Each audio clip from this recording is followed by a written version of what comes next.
Chapter 49. Still Unseen. Echo. "They're coming," I said, tapping Genevieve's arm with the back of my hand and straightening up from leaning back against the gate. Genevieve had been absent-mindedly staring up at the clouds, but when I nudged her, she stiffened. Jed and his crew were approaching the main gate, where we'd told them to meet us for their job assignments. Part of me hadn't expected them to show up. I'd hardly slept last night, worried we'd find out just what Jed truly wanted before morning even came. Worried he'd already had some plan for taking over, or stealing everything we had, or just killing all of us. We'd survived the night, but I still didn't trust him. "Morning," Genevieve greeted indifferently when they reached us. She didn't trust him either. Jed simply nodded. He looked fresh and alert. His brown eyes were as sharp as they had been yesterday. But I couldn't say the same for some of his followers. A lot of them looked exhausted. The rest of them almost as tired. I counted bodies, finding there were only 12 of the 17 present. "Where's the rest?"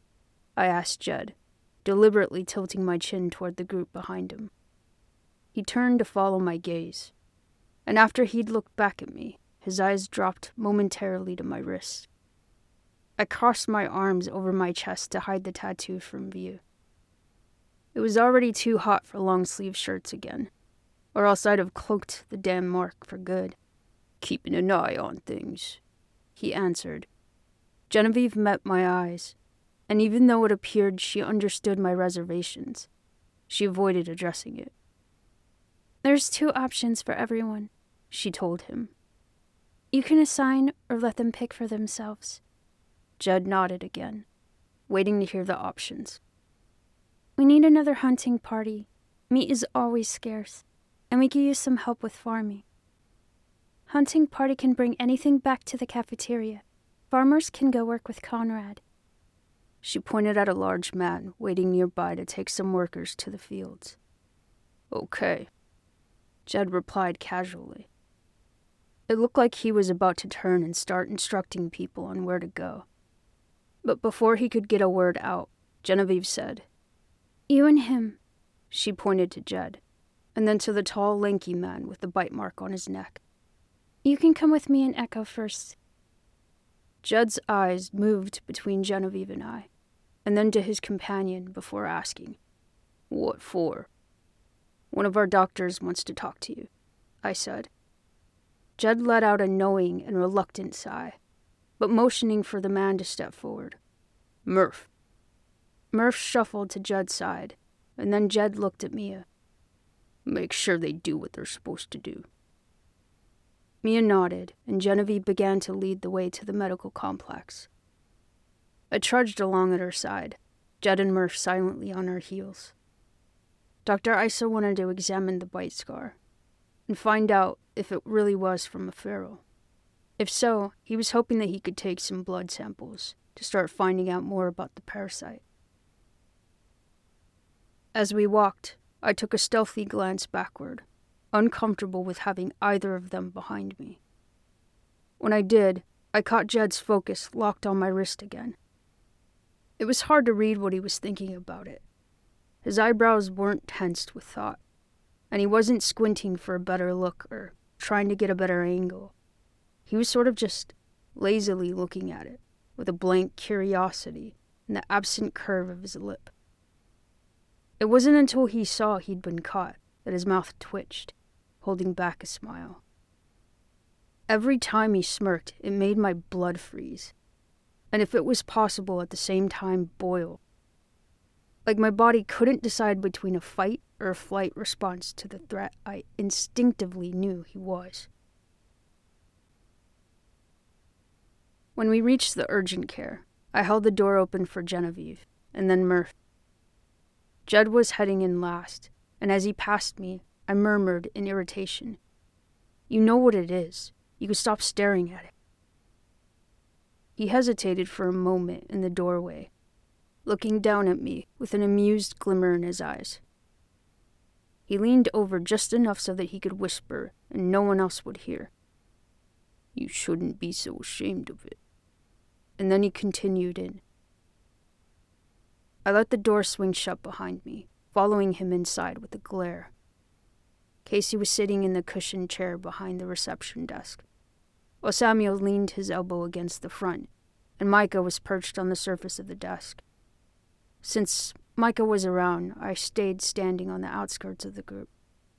But Genevieve continued around to the other side, ruffling the teen's hair and sitting down next to him.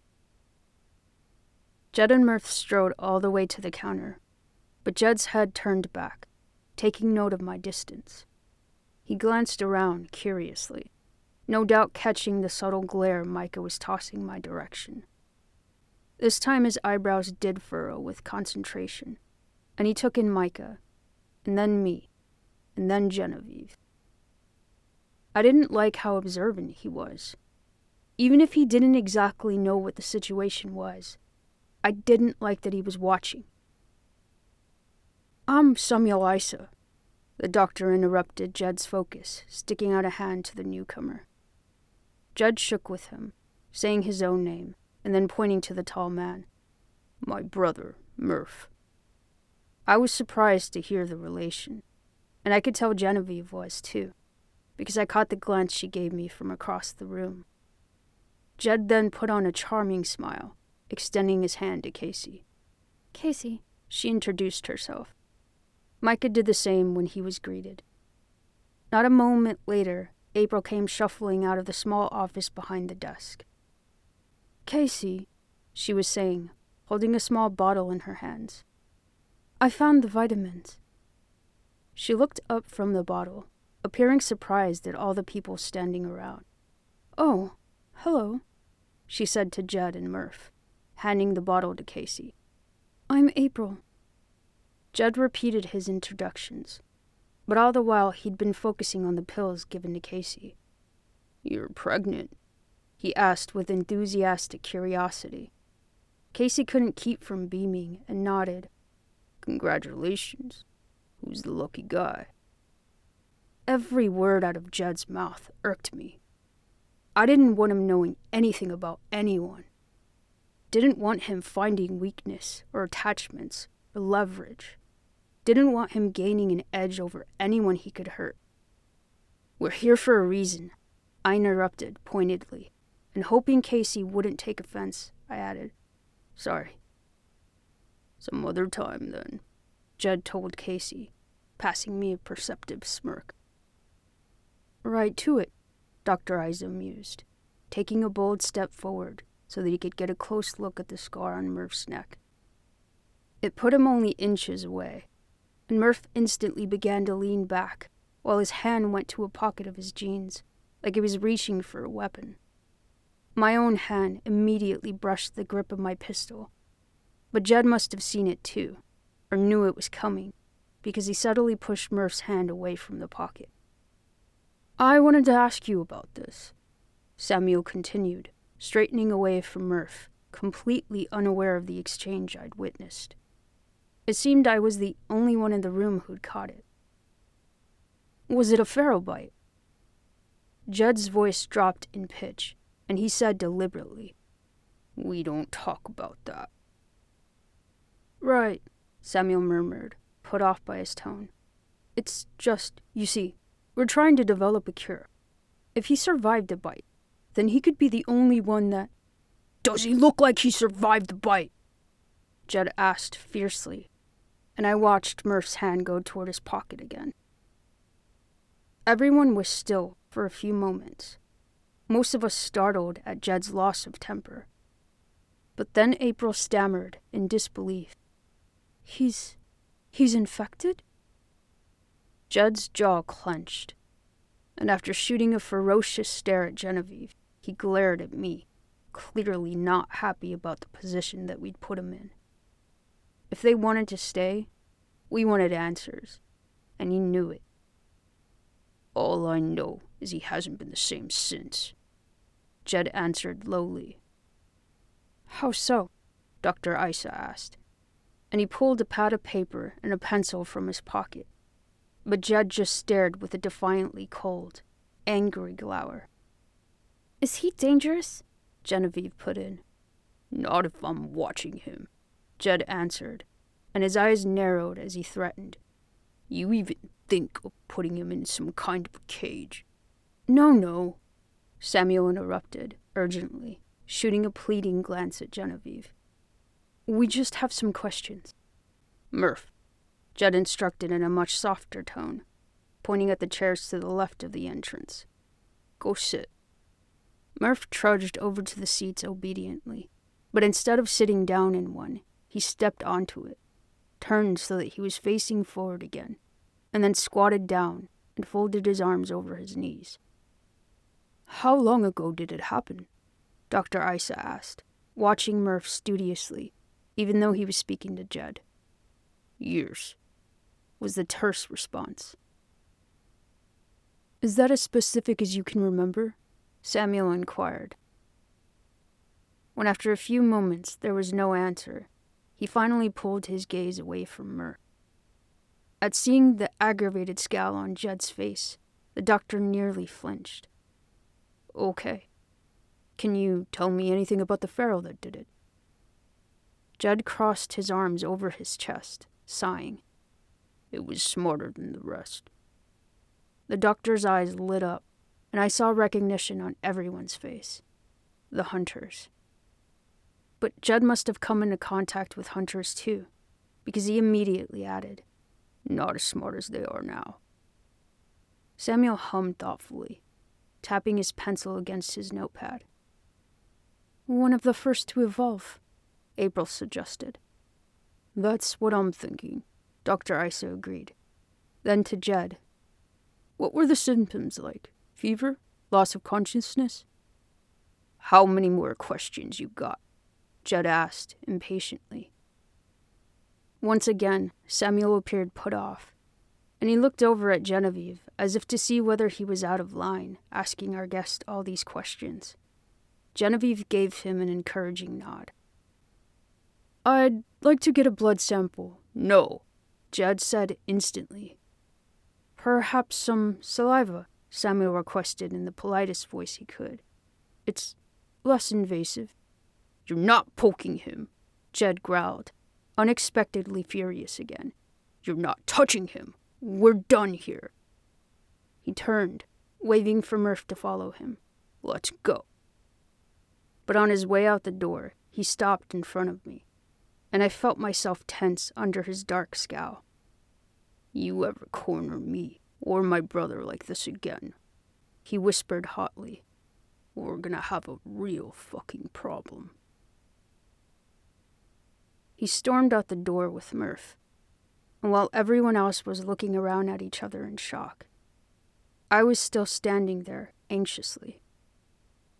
It wasn't just Jed that worried me, but it seemed Murph's first reaction to any event was to reach for whatever weapon he had in his pocket.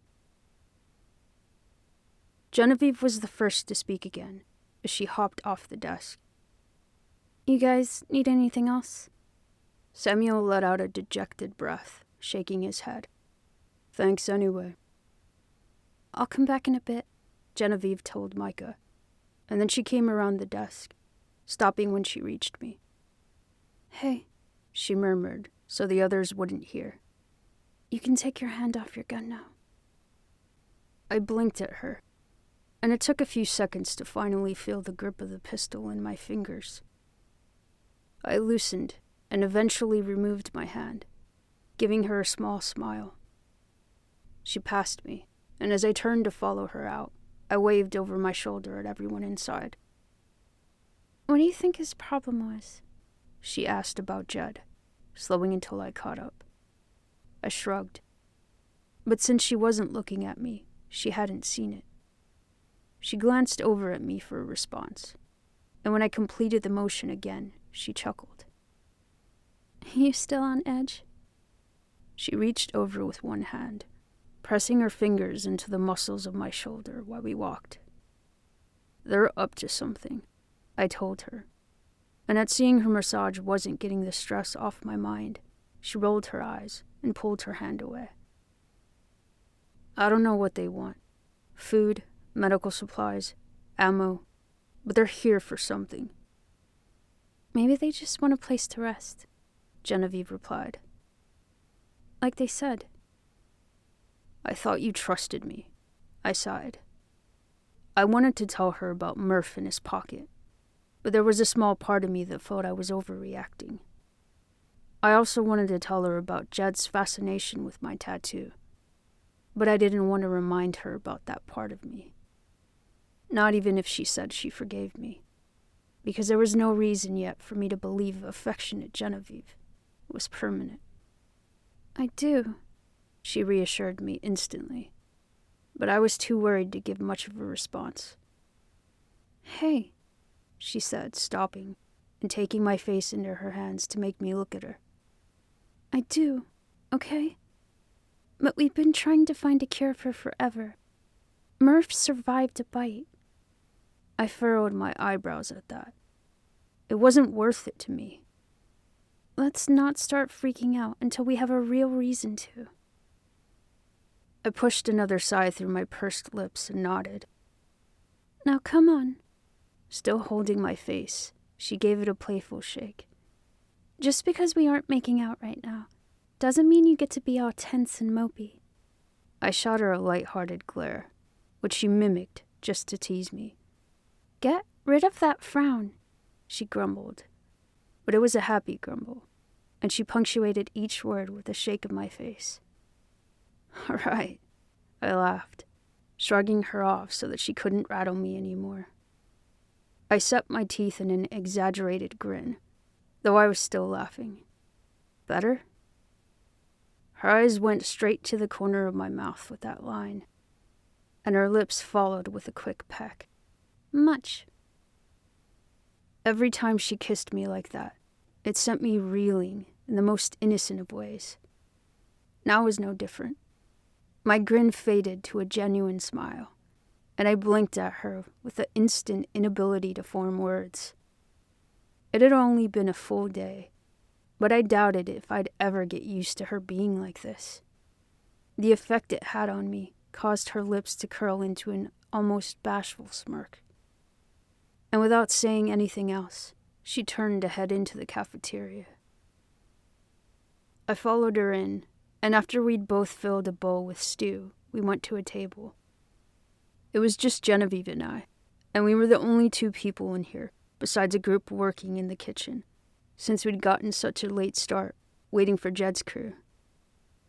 Everyone else was already working. Flopping onto the bench across the table from Genevieve, I shoveled a bite of stew into my mouth and hummed contentedly. Anything they make by hand is so much better than those MREs. Genevieve took a slow sip of her own, shrugging. The MREs aren't so bad. I guess they add variety. The tables weren't very wide, so I stretched my feet across to kick them up onto the bench next to Genevieve and to get more comfortable. But I'll take this over mushy 90% preservative spaghetti any day. Genevieve nodded in agreement, while the hand she wasn't using to eat disappeared beneath the table. It seemed thoughtless, instinct almost, when that hand set on my shin. It just rested there, and I'd noticed lately that she took every chance she had to touch me. Whether it was sitting close, or grabbing my face, or setting a hand on my leg, the last couple of days, she'd been taking advantage of every opportunity. She might have even slipped that hand under the leg of my pants to touch my bare skin if the edges weren't tucked into my boots. Even now, as the mindless affection made me stare at her with surprise, she didn't seem to know why. Genevieve, I prompted quietly, afraid what I was going to say next would send her back to being cold. She raised her eyebrows at me. I like you. She didn't glare at me, or look upset, or even remove her hand, but her cheeks tinted, and she continued slurping stew for a minute as though she hadn't heard me. You haven't said that in a while, she murmured eventually. I let go of the small hope I'd had that she might say it back, somewhat relieved she at least accepted it. I wanted you to know it's still true. Her hand ran up to my knee, her grip comfortingly stronger by the time she reached my calf again, and she gave a small smile. I haven't forgotten. Out of sheer curiosity, my head cocked. She didn't dismiss it by saying she knew, or that I shouldn't have even said it. She said that she hadn't forgotten, like she'd been thinking about it, like she hadn't forgotten because it'd been on her mind. Sometimes you make it really hard not to ask questions. She huffed in amusement, her eyes meeting mine with a thoughtful spark. Okay, she said, straightening up and dropping her spoon so that she could hold her index finger into the air. I'll give you one question. My eyes widened. Any question? It was so easy to pick. Genevieve must have known the exact thing that I'd ask, because one side of her mouth tensed reluctantly. Choose wisely. I can refuse to answer. That complicated things. But surely asking if she had feelings for me was something she wouldn't answer. I was torn between what I wanted to know and wanting her to know I wouldn't push. Putting her in a good mood was always the best way to get her talking. So I asked, teasingly, "You ever kiss a girl before me?" Genevieve snorted with laughter and smacked my leg with a hand on my shin. You can ask me pretty much anything, and that's what you want to know? Okay, for real. The real question. I chuckled, and she rolled her eyes at me. I waited until her laughter tapered off to ask, "Do you want me?" It was simpler than asking about her feelings. Safer for her to answer, because she was always so reluctant, and maybe it would hold me over for a while. Bummer, she sighed with playful exaggeration. You already asked your question. No, come on, I pleaded, trying not to laugh at the knowing grin on her face. I was just... Yes. I stopped. Yes? I repeated. Yes to which? All she did was turn her head to look sideways at me. That is so not fair. You're the one who asked 2 questions. She laughed, clearly amused at my reaction. You knew you only had 1. Genevieve, I groaned loudly, dramatically dropping my face onto the table. A moment later, I heard through her snickering, Both. My head shot up, and I asked in shock, Yes to both? Her face scrunched with pitying entertainment as she nodded. I drew in a deep breath, not sure which part of that to address first. Nope, she interjected before I could get anything else out. You already asked 2 questions, and I answered them both. But, I began to plead. She shook her head at me. But, this time she shot me a playful scolding glare. You're evil. Genevieve smirked. And you have a big fat crush on me. I narrowed my eyes at her, and like she had earlier, she mimicked it just to pick on me. Well, you want me, I mumbled defiantly, so there's that. Genevieve deliberately ignored that, except for a hint of a smile on her face, and leaned over the table to look into my dish. You going vegetarian all of a sudden, or what? I looked down. She was talking about the fact that I'd been pushing aside every chunk of meat in my stew. Now that the rest was gone, the meat was all that remained. I'm saving it, I answered vaguely.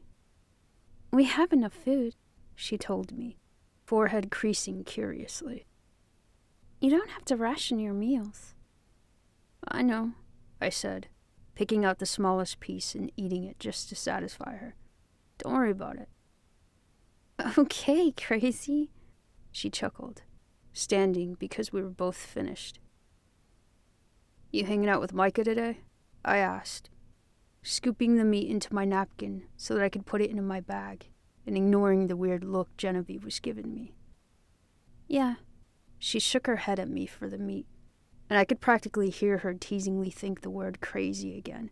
She turned to leave. I'll see you at dinner. I want to know who that girl was, I called after her. She turned around so that I could catch a mischievous smile on her face, and raised her hands to her sides in veto. I don't kiss and tell. Evil, I muttered under my breath, but Genevieve caught the word on my lips, and I could see her laughing all the way out the door. After I shoved the food into my backpack, I wandered out of the DFAC. The only job I could think to do was the one that I always did when Genevieve didn't have anything for me: farming. It would also give me a chance to keep an eye on some of Jed's people, which I definitely couldn't complain about. When I reached the field, I dropped my backpack near the edge, making sure to clip my handheld radio at my hip so that I could hear if anyone needed me. And I worked. It was just like every other day, even with Jed's crew around. They were loud and rowdy, and didn't get as much work done as everyone else with how much they goofed off. They even distracted some of the civilians who were interested in the exciting newcomers. Other than that, there wasn't much I could say about them. I still didn't trust a single one of them, but they seemed more concerned with having fun than whatever they'd truly come to our base for. It wasn't until the end of the day that I finally remembered the meat in my backpack. I'd been waiting until dinner, because I thought that that's when the fewest of Jed's people would be around the mini-mall they were staying at. Hopefully, almost all of them would be eating, and I could sneak in and out without being noticed. I made sure nobody was watching me while I grabbed my backpack off the ground and checked that all of Jed's crew were heading toward the cafeteria before veering the opposite direction. I turned down the closest alley, intent on getting to the shopping mall the back way. Instead of going through the front when I got there, I crept around the building, testing a side door to see if I could get in. It was locked. So as I pulled my bobby pins out of my bracelet, I pressed an ear to the door, listening for any voices immediately inside. It only took me a minute to pick the lock, and then I eased the door open only a little, peeking through the crack. There was nobody visible, so I opened it just enough to slip in, guiding it silently shut behind me. I stuck to the walls, using the shadows from the fading sunlight to hide in. There were only 4 shops on either side before reaching the center, where a big lobby led to the main supermarket. It was in the last shop on the left, just before the supermarket entrance, that I found what I was looking for. I peered around the corner and strained my ears for any voices before I crept in. On my tiptoes, I crossed to the middle of the store and quietly dropped to my knees beside the cage. The dog inside it picked its head up to look at me. Maybe it still associated me with the way the man kicked its cage in the truck, because it immediately let out a low growl. "Shh, it's okay," I whispered, pulling my backpack off my shoulders as slow as I could. The animal's growling intensified with my every movement, each time making my heart pound just a little harder. I didn't know what any of Jed's people would do if they found me here. It wasn't until I pulled that napkin of meat out of my bag that the dog stopped. Its nose twitched, golden eyes locked onto the food in my hands as I unwrapped the napkin. "Please don't bite me," I begged quietly, taking the first piece of meat between my index finger and thumb. With gradual progress, I extended the piece through the wires of the cage, holding it out to see if the dog would take it from my hand. It stared for a few moments, its nose twitching more eagerly with every second that ticked by. Eventually, it started inching its muzzle forward, watching me with evident distrust, until its nose was only a mere inch from the morsel.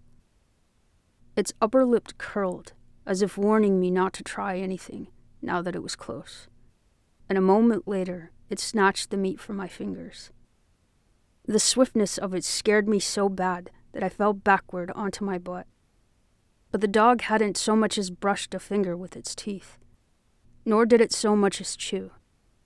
The piece of meat was gone before I could even blink. "Want another one?" I asked, taking a second piece from the napkin. The whole process was repeated. I extended the food. It inched forward, curled its lips, and snatched. Though I didn't get as scared as the first time, I still flinched when the meat disappeared from my fingers in a flash. I did it again and again until I'd fed the dog every piece of meat that I'd saved. Then I stuffed the empty napkin into my pocket and slugged my bag over my shoulders. Out of curiosity, I extended the back of my hand to the cage, wanting to see if the dog would sniff me more closely or let me pet it. Instead, it let out a menacing growl, and I pulled away. "Maybe next time, then," I breathed, patting my hand over my rushing heart. It was as easy as sneaking back out of the building as it had been getting in. I don't even think anybody was in it. Once outside, I wasn't worried about being seen, so I started down the main road in the direction of the DFAC.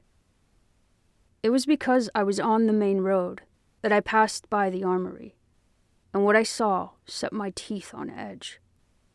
Jed was skulking around. I watched him long enough to see him look around the corner at the label on the building, examine the thick steel doors, and flick the sturdy lock with his hand. "Looking for something?" I asked when I reached him, automatically crossing my arms over my chest so that he couldn't stare at my tattoo. He seemed to wince at being caught, but when he recognized my voice, he turned toward me with a smile on his face. "Just exploring."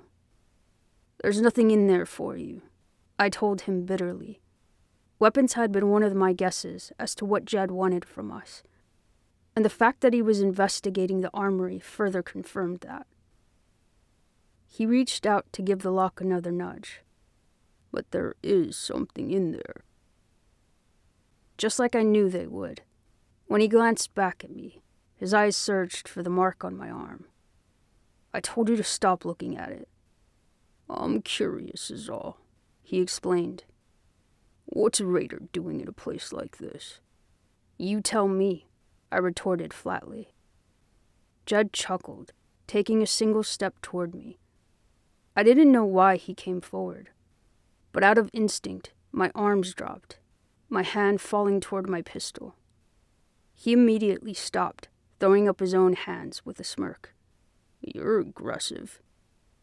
He sounded so amused, and he made every muscle in my body so tense, it was hard not to let him know he was already getting to me.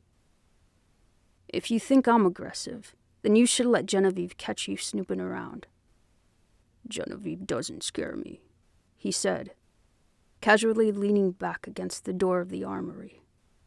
"But I do." Once more his eyes dropped to the tattoo. "You interest me." "I'm flattered," I mumbled with spiteful sarcasm. "You know," he began, his lips curling behind his facial hair into another of those smug grins. "It's amazing the things people will tell you when you get them started on the right topic." "Apparently you're about to show me," I thought grumpily. But I didn't get a chance to say it out loud. "For example, I learned a lot about you today, and your girlfriend, and her baby brother, what's his name, Michael?" I wasn't about to correct him on Micah's name, but I told him bitterly, "She's not my girlfriend." He ignored my comment. "Some might say attachments like that are dangerous these days." My eyes narrowed in a fierce glare. "Are you threatening me or her?" "Threaten?" Jed repeated in feigned shock. No.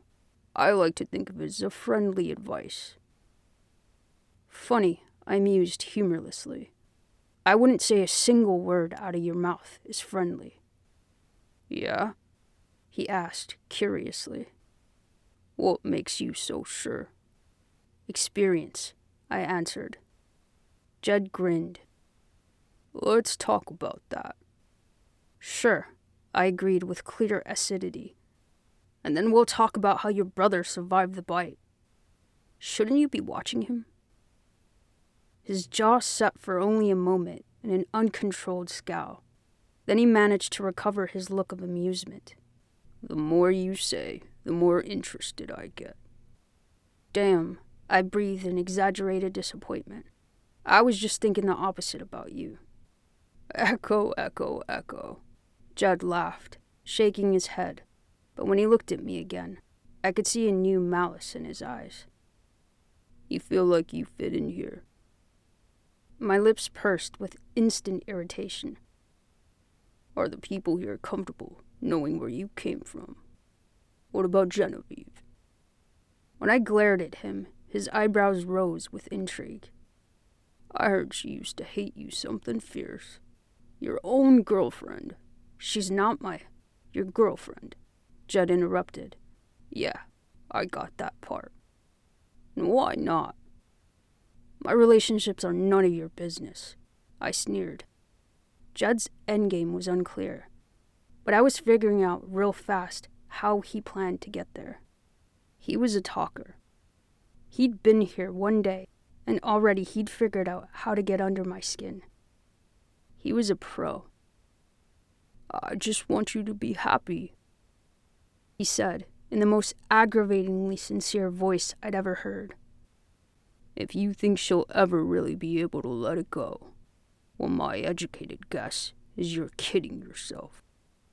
And I think we both know you're smarter than that. All I could do was glare at him. My comebacks, my snark, and my confidence were completely gone. Shattered in a matter of minutes. Come on, kid, he whined loudly in exasperation, like I was missing something big. It's age-old manipulative bullshit.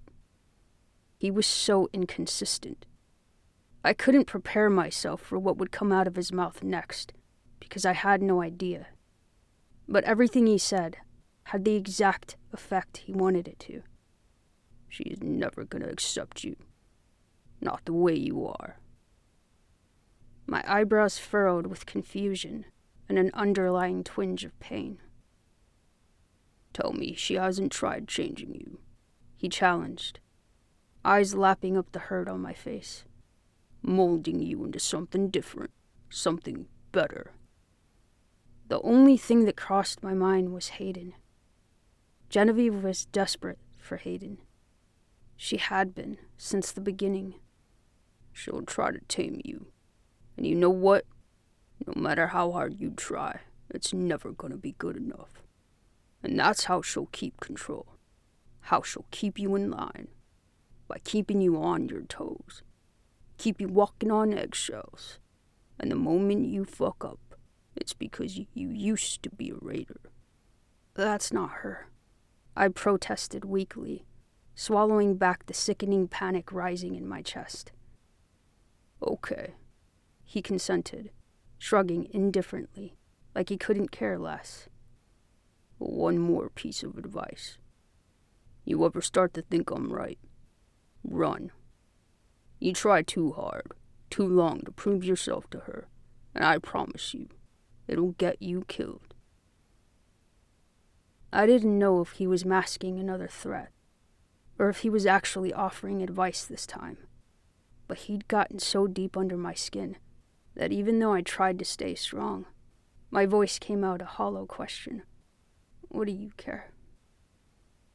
I like you, Echo, he said, pulling himself from the wall and adding with a knowing hint of finality as he passed me. You get tired of pretending to be someone you're not. Come find me.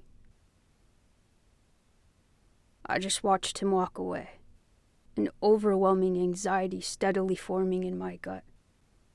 When he disappeared, I started in a hurry for the cafeteria. Judd had already figured out how to play on my fears, how to manipulate them, how to make me panic. And I was panicking.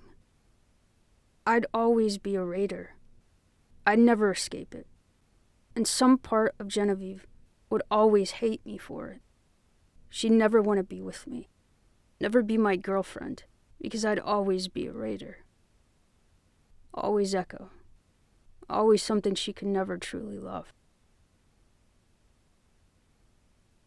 When I got to the cafeteria, I rushed in, doing a brief scan for Jed just to make sure he wouldn't see the frantic look on my face. He was nowhere in sight. So as I paced past the table Genevieve was sitting at with the others, I grabbed the shoulder of her shirt and dragged her out of her seat. She made a startled noise, but let me haul her all the way out to the rear of the kitchen, to the alley behind the building. I didn't know what I was thinking, or even what I intended on doing, only that I needed to do something. The moment the back door shut behind us, I asked in a rushed breath, "What's my name?" Genevieve's face twisted with confusion while her eyes rapidly took me in. Is this a trick question? "Say it!" I hollered frantically, wanting her to spit it out, to prove Jed right and to get it over with. "Just say it!" Echo! She blurted hastily, watching me worriedly, scanning me as if to see whether it had been the correct answer or not. It wasn't the answer I'd expected to hear. Not after the conversation with Jed. Without thinking why, or slowing down to make it gentle, I pushed Genevieve into the wall of the building, pressing my body and lips hard against hers. I didn't kiss her long, but they were deep, wet, open kisses that would have left my head swimming if I hadn't been in such a panic. That seemed to be the effect it had on Genevieve, because when I suddenly pulled away, her eyes were still shut, and her head weakly dropped back against the wall. So, she barely managed to croak as her eyes crackled open. I answered right? "You're not mad?" I sighed, immediately flooded with relief at the expression on her face, at the fact that I'd had this effect on her, that Echo had this effect on her. I'm a little... She cleared her throat, still looking dazed. Flustered. "But you're not mad?" I repeated, and I couldn't help it. I wrapped my arms around her neck and pulled her into a suffocating hug. Should I be? She eked, managing a small laugh through the strength of my embrace. But when I didn't respond or let her go, her voice gained an edge of worry. Echo, are you okay? I took in a calming breath, letting it out again while I released her. "Yeah, I'm sorry." She still looked a little disoriented, because she leaned back against the wall again. "It's Jed. He got in my head, that's all." What? Did he threaten you? Genevieve asked, instantly distressed. Did he hurt you? "No," I reassured her, shaking my head to try and work off the last of the anxiety. "No, he's too smart for that. He just says things." What things? "Just random shit," I groaned, leaning my palms against the wall a foot away and letting my head droop. "I'm fine. I'm sorry." He figured out how to exaggerate my fears. It's not a big deal. I'm okay. Genevieve ducked under one of my arms, positioning herself once more between me and the wall. She stood there for a few moments, waiting for me to look at her. And when I finally met her gaze, she asked, "What are you afraid of?" Finding the words to even know myself was too difficult. I couldn't explain. I couldn't tell her that I thought her forgiveness would be enough, and that I was finding out it wasn't. Couldn't tell her I was afraid she'd stop being sweet and playful and happy, or that I needed her feelings in words, because a kiss or a touch didn't feel concrete. She was Genevieve Moretti, the girl I thought never even noticed me. The girl whose father I'd killed. The girl who'd hated me and played with my emotions for months. Genevieve was honest. If she said how she felt, I could believe it. I could know she meant it. I couldn't tell her that every time she refused to say how she felt about me, it tugged at the deep-seated fear that she was still playing games. That there was truly a part of her that still didn't forgive me. Because buried even deeper was the belief that I didn't deserve that forgiveness, and Jed had just shoveled it up. All I could do was shake my head, and I let out a sigh and leaned my forehead against Genevieve's. She didn't ask any more questions.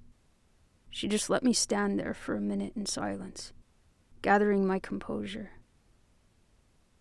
She eventually whispered, "Hannah Lutz." It took me a few moments to figure out what she was even saying. But when I finally realized she was telling me the girl she'd kissed, I couldn't keep myself from snorting with laughter. With 2 measly words, she flipped my mood completely, and she was smiling proudly at herself for having done it. Hannah Lutz, I repeated in disbelief. As in our high school's all-star soccer player, Hannah Lutz? Genevieve laughed, nodding with a confused look on her face. Go big or go home, I guess. I chuckled. She snickered even harder, shrugging. I mean, it wasn't that big a deal. Kind of, I corrected sarcastically. She was really hot. Genevieve rolled her eyes. Well, I was really drunk, so...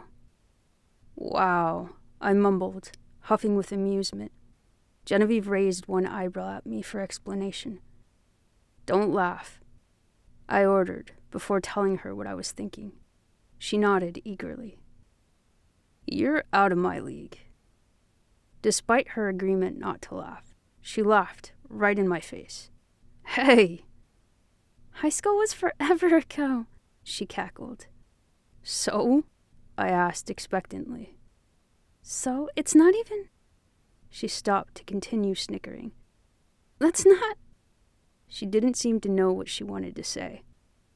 So instead, she tilted her head forward to give me a short kiss. Can we eat now? I smirked, telling her, I want to hear more about Hannah Lutz.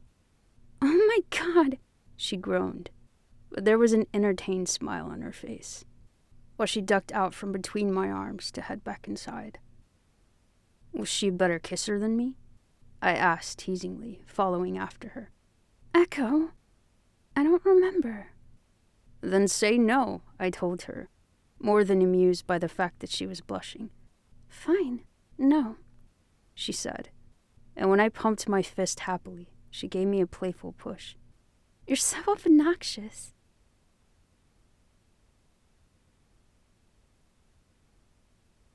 Chapter 50.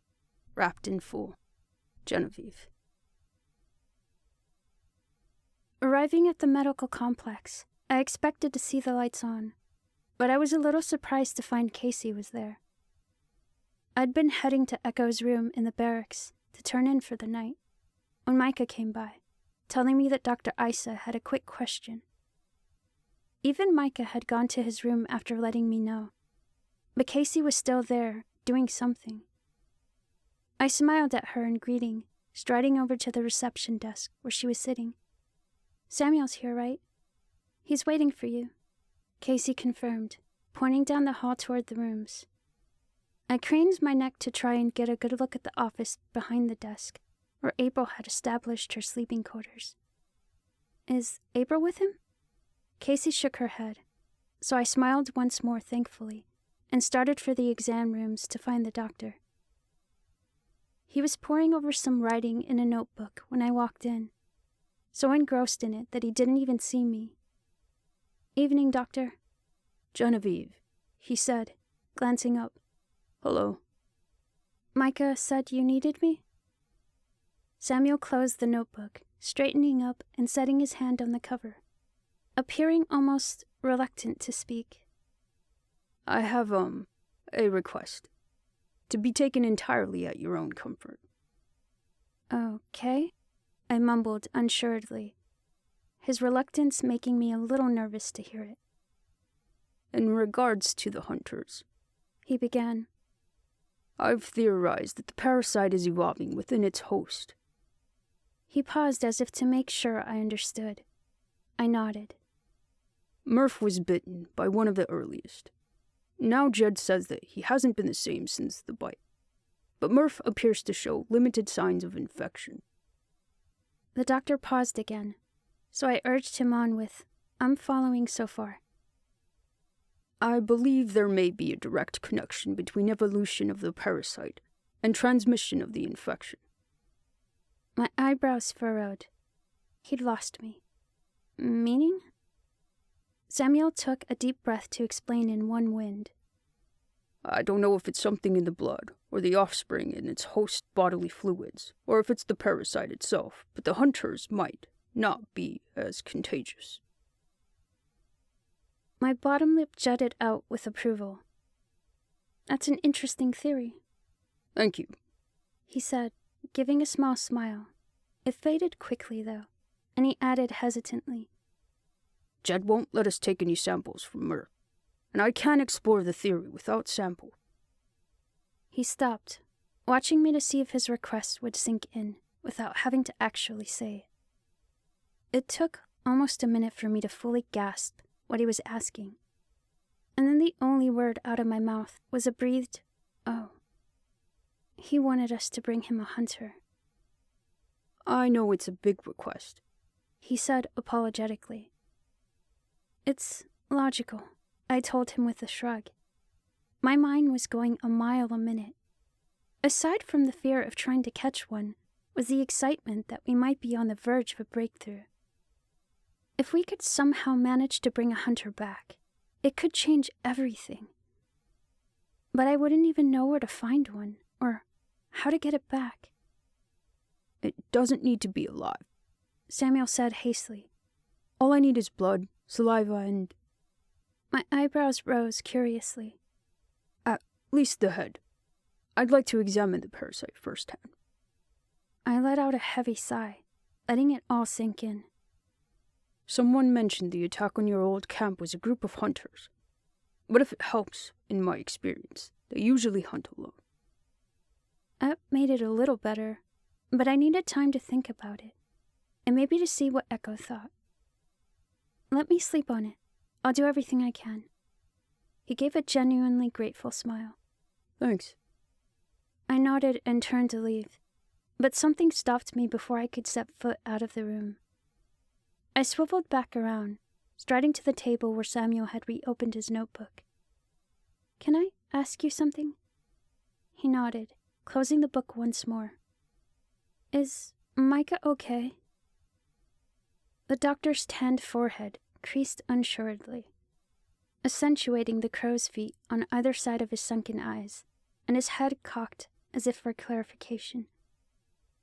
I mean, he's a little anxious around me, but for the most part he seems over what happened. With Echo. Samuel nodded knowingly. I just can't tell if he's... I don't know. Acting? I thought he might be more honest with you. He's okay, Samuel assured me softly.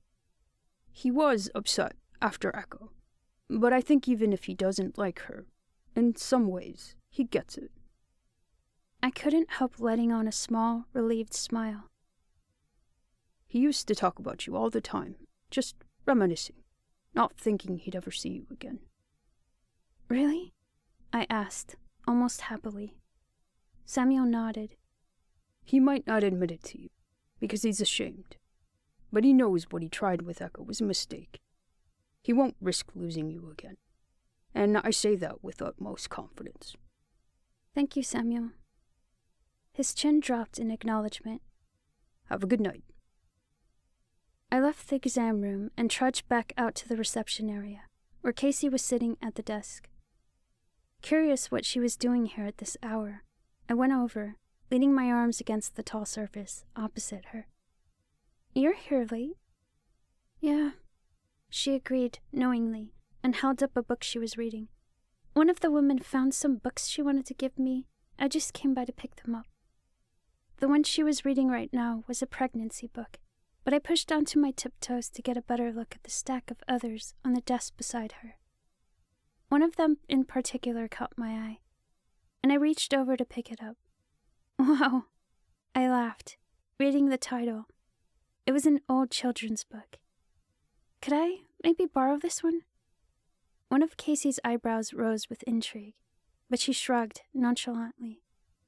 I think Echo would want to see it, I explained, pulling my backpack around to put the book in. By the time I glanced back at Casey, she was collecting her things. I'll walk back with you, if you're going to the barracks. Yeah, great, I agreed encouragingly, glad she'd suggested it. It wasn't comforting that she was here late and might have walked back on her own, not with Judd and his crew lurking around. I didn't trust a single one of them, especially with how on edge Echo had been about it. How is it, being pregnant? I asked, while she came around the desk and we started for the doors. It's fine, she chuckled. I haven't been too sick or tired. That's good, I said. How far along are you? Casey shrugged, shifting the book she was holding to one hand so that she could rub the other over her stomach. I'm not even showing yet. I didn't know what the timeline was supposed to be like, so I simply nodded. Have you and Blake talked about names? Before she could respond, I reached over, offering to carry the books for her. She handed them over with a grateful smile. Giving an anxious laugh, I'm trying not to overwhelm him with it all. I couldn't help that the corners of my lips turned up, and I waved that off with little concern. Don't worry about him. He's excited, even if he's too nervous to show it. Casey huffed with amusement. It was quiet for a few moments afterward, so she changed the subject by saying thoughtfully, You and Echo seem good. Once more I couldn't keep from smiling, but this time it was a broad grin, and Casey noticed. That's a big smile, she chuckled. I hadn't talked to anyone about Echo in a long time, and especially not since I'd chosen her over Micah.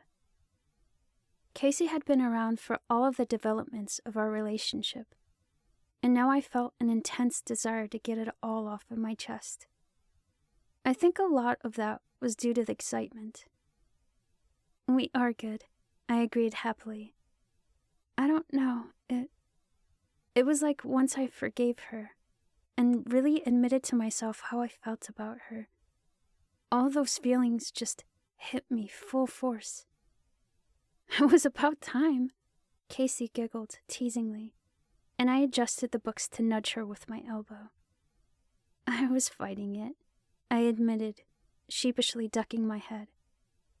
You know what it feels like, though? Casey hummed curiously. It's like, no matter what happened, I would have felt this way eventually. It's kind of like... I shrugged, suddenly growing shy. It's always been her. Like fate, Casey suggested joyfully. I laughed, shrugging once more with timid agreement. After that, I couldn't help but take in a deep breath, letting it out in one heavy rush. Why the sigh? She told me again that she likes me, I answered, almost feeling myself freeze up just thinking about it. And I can tell that she wants me to say it so bad. Well, Casey started hesitantly. Why haven't you? I don't want to tell her I like her, I said. My heart was pounding at the mere thought, and I let out another sigh. This is the first time I was ever going to say it out loud, and it was terrifying, and exciting, and overwhelming all at once. I want to tell her that I love her. Casey practically bounced at my side, and despite my nerves, I chuckled. But her enthusiasm tapered off after a few seconds, and she asked seriously, What's stopping you then? I started, taking an encouraging breath. I haven't let anyone in like this since. It took me so long to supply the end of the sentence that Casey guessed. Since you lost your dad. I met her gaze, and my eyebrows furrowed with a twinge of emotion. Since my mom died. So, never. Casey's lips pursed with a sympathetic smile. Falling in love has always been once and forever for me, I continued. I never thought it'd be so scary. Casey nodded in understanding. At least you know, and when you're ready you can say it. I'm almost ready, and I know that she needs to hear it. We both fell silent for a bit, almost at the barracks by now. Suddenly my cheeks tinted, and I let out an embarrassed laugh. I'm sorry, I didn't mean to unload all of that on you. It's fine, Casey told me, waving it off reassuringly. I mean, thanks for trusting me with it. I smiled at her gratefully, reaching for the door of the barracks to hold it for her. As I pulled it open, I caught a movement in my peripherals, and my eyes wandered toward the source. It took some squinting through the dark before I could see Jed, walking back from the direction of the main gate. I didn't like one bit that he was skulking around at night. Go ahead, I told Casey, motioning her inside and giving her her books back. I'll see you later. We parted ways, and I let the door swing shut behind her, reaching a hand up to the radio at my shoulder. Front gate, check in. What's your status? Everything's golden, Matt, replied the soldier's voice. Judd was passing by, appearing not to have seen me yet, because I was so near the shadow of the building. Going somewhere? I called to him. He stopped, his head turning my direction, to watch me for a moment, before casually striding over. Just exploring. I squinted at him suspiciously. His relaxed attitude did nothing to put me at ease. Don't do it at night. You guys have a curfew? He asked, crossing his arms over his chest almost defiantly. You guys have a curfew, I stated flatly. His brown eyes scanned my face, taking me in thoughtfully before they fell to the key around my neck. Is that the key to the armory? He pointed, taking a small step toward me. My hand instantly fell to the knife at my thigh. All the warning did was cause him to chuckle. Well, aren't you two peas in a pod? I didn't know what he was talking about, but a moment later he asked, Have I done something to offend you? You're creepy, I told him bluntly, and he laughed at that. And Echo doesn't like you. That's enough for me. I'm familiar to her, he mused, running his fingers down his short beard. Of course your girlfriend doesn't like me. I knew he meant because she used to be a raider, but I was a little surprised he wasn't trying to be evasive about it. I didn't know what to say to that, so I just stood there, scowling at him. Interesting, he murmured when I failed to respond, and I tilted my head at him for explanation. Echo corrected me when I said girlfriend. So? So it doesn't sound like you two are on the same page. He watched me closely after that, like he was trying to judge my reaction. Echo had said that he played mind games. It appeared I was about to get a taste. Though he really had gotten to Echo when he pulled it on her, I was actually a little curious how he'd try to get to me. Which one of you doesn't want the relationship? I shrugged. I wouldn't say that's any concern of yours. He ignored my dismissal. Is it you? He asked. Because she killed your dad. I was caught between a smirk and a glare. The glare because I wanted to punch him for bringing that up, especially just to try and get under my skin. The smirk was because it was such an obvious dig, and he thought he was so clever. If it was me, I said coyly, I would have corrected you too. It's not her, he said surely. What I've heard, she's put up with too much bullshit from you to be anything but serious. I gave another shrug, unable to contain the smirk anymore. Maybe you're not as smart as you think you are. He stared at me, that spark of confident deduction in his eyes dwindling. You ever feel guilty? He asked, changing tactics, and I braced myself for what was coming next. That's kind of fucked up, isn't it? Sleeping with her after what she did. I stayed calm, doing everything I could not to react. Kind of makes you a hypocrite, doesn't it? Standing there, judging me for things you think I've done, and she literally gets away with murder. He wasn't changing how I felt, and he wasn't getting inside my head, at least not in the way that he wanted. But I sure as hell wasn't going to stand here and take it. Let me make something really clear to you, Jed. I started angrily. You know nothing about me and Echo, and you know nothing about how I feel or what I want, so stop trying. His eyes narrowed. I couldn't tell if it was curiosity or aggravation, or both, but I wasn't done. And while I'm at it, this base, these people, it's not a game. You understand? We have zero tolerance policy for raiders. You make one mistake, and I will not hesitate to put a bullet in each and every one of you if it means keeping my civilians safe. Do not fuck with me. He blinked at me for a few moments, seemingly in shock, and then his lips curled. Echo was right. He chuckled. You are aggressive. One more thing, I nearly growled, annoyed that he found humor in my seriousness. One of the only reasons I let you guys in here in the first place was because of that bite mark on your brother's neck. This time it was very clear aggravation with which his eyes narrowed, but I didn't let it deter me. You plan on sticking around? Then you're gonna take him to the medical complex first thing in the morning and give Dr. Issa whatever test samples or answers he needs. If not, pack your bags. He'd done nothing to earn my trust in the small amount of time he'd been here.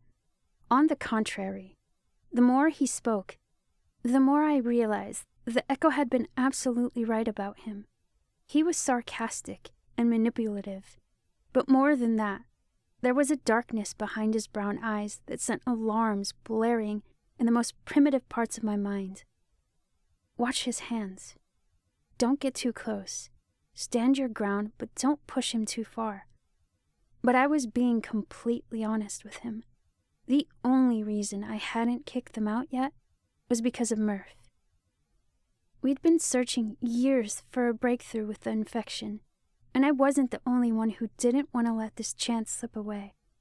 April wanted it, Samuel wanted it, even Imogen wanted it, along with plenty of our civilians who'd heard about it by now. You're done exploring for the night, I told Judd, before he could come up with some snide remark, and without saying anything else, I reached for the door and went inside. In the safety of the building, I finally let out a nervous sigh, trudging up the stairs toward Echo's room. She was sitting on her bed when I got there, and looked up at me when I came in, watching as I set my backpack down and took off my boots. Always so in tune with my moods, she asked hesitantly. Everything okay?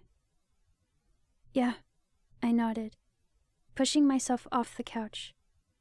I wanted to be close, so I strode over to the bed, lying sideways across it and putting my head in her lap. Judd was outside. He tried his head games with me. Echo's eyebrows met with concern. What'd he say? Did it work?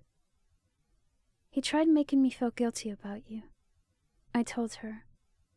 At that, her laugh line angled into a frown. She looked so worried it was on the verge of panic. Instantly feeling bad for it, I lifted myself enough to plant a kiss underneath her chin, then dropped back down. And no, it didn't work. She glanced down at me for a brief moment, and then the opposite side of the room. She still appeared so distraught over it. Maybe Echo was the only one Jed was trying to play games with. Maybe he'd known I'd tell her, and this was his plan all along. Echo, I prompted soothingly.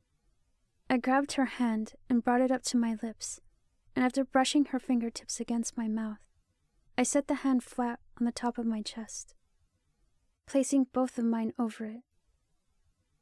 All of that's over, okay? Her palm was so warm against my skin, and the weight and heat of it was comforting. I didn't want her to be afraid with me. Not when I felt so safe with her. I'm sorry for everything that I put you through, but I don't feel guilty about this. Not anymore. I squeezed her hand harder against me. Jed's not gonna change that. It's past. Her gray eyes scanned my face, and after a few moments, the downward curve turned up, and she nodded, though it still seemed somewhat hesitant. We were both silent for a couple of minutes. The feel of Echo's hand over my heart was so sedating, I probably could have fallen asleep right here. But then I remembered the book I'd brought, and I sat up excitedly. I brought you something, I told Echo, who was watching me curiously as I hopped off the bed. I hurried over to my backpack, pulled out the book, and rushed over to stand at Echo's side, putting it in her hands. You remember? I asked in anticipation, watching her stare down at it and trying to judge her reaction. You brought it that one year in elementary school, for show and tell. I can't believe you remembered. She chuckled. I shrugged, not really sure what to say, and thoroughly enjoying the nostalgic smile on her face. Eventually she looked up at me, noticing that I hadn't moved. Well, come on, she said, patting the bed beside her. You have to let me read it to you. I happily threw myself over her, scooting back against the headboard at her side. 3 times, she added teasingly, and when I looked at her in shock, she laughed. It's tradition. Can't argue with tradition, I conceded sarcastically. She opened it up to the first page, holding it out in front of her so that she could read it.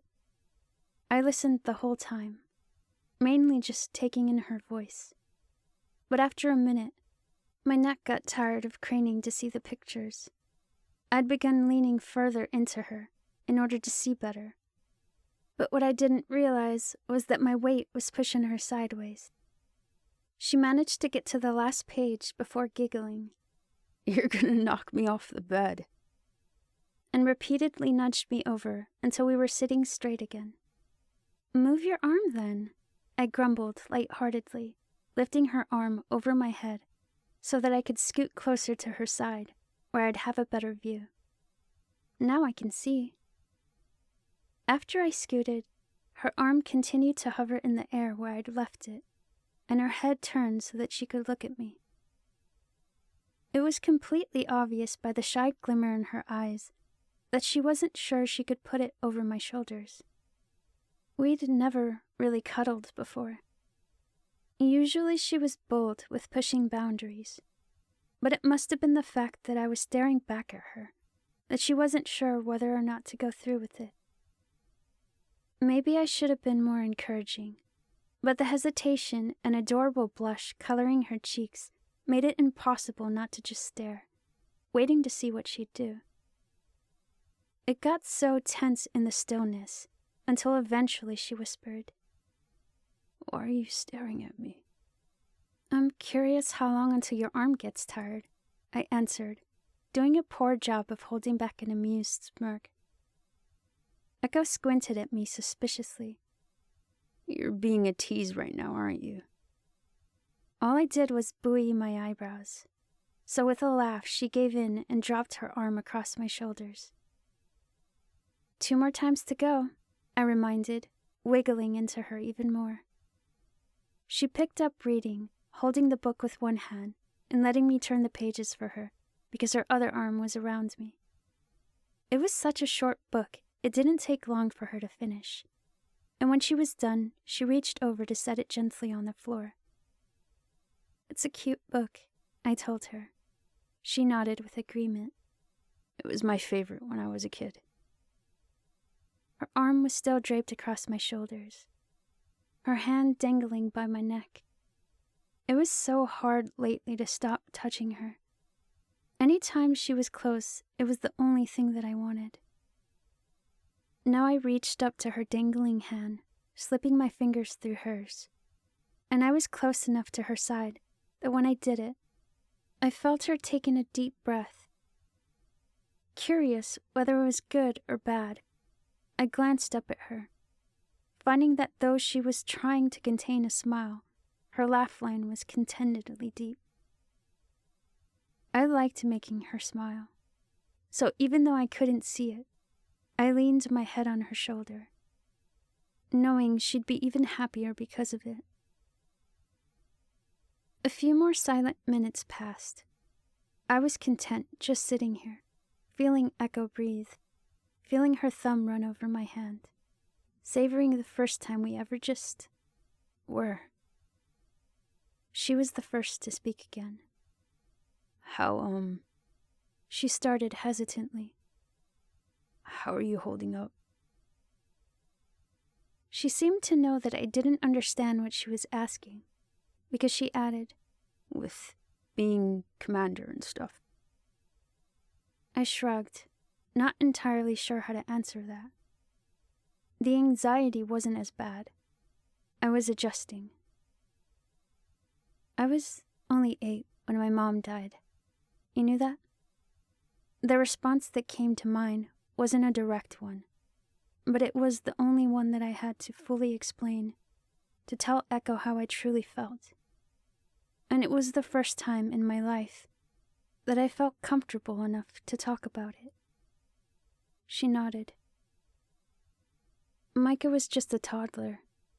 My dad did the best that he could, but I had to take care of him a lot. Still holding Echo's hand, I lifted her arm back over my head, bringing it between us to set it on my lap. I had to take care of both of them a lot. Back then, soccer was the only thing that was mine.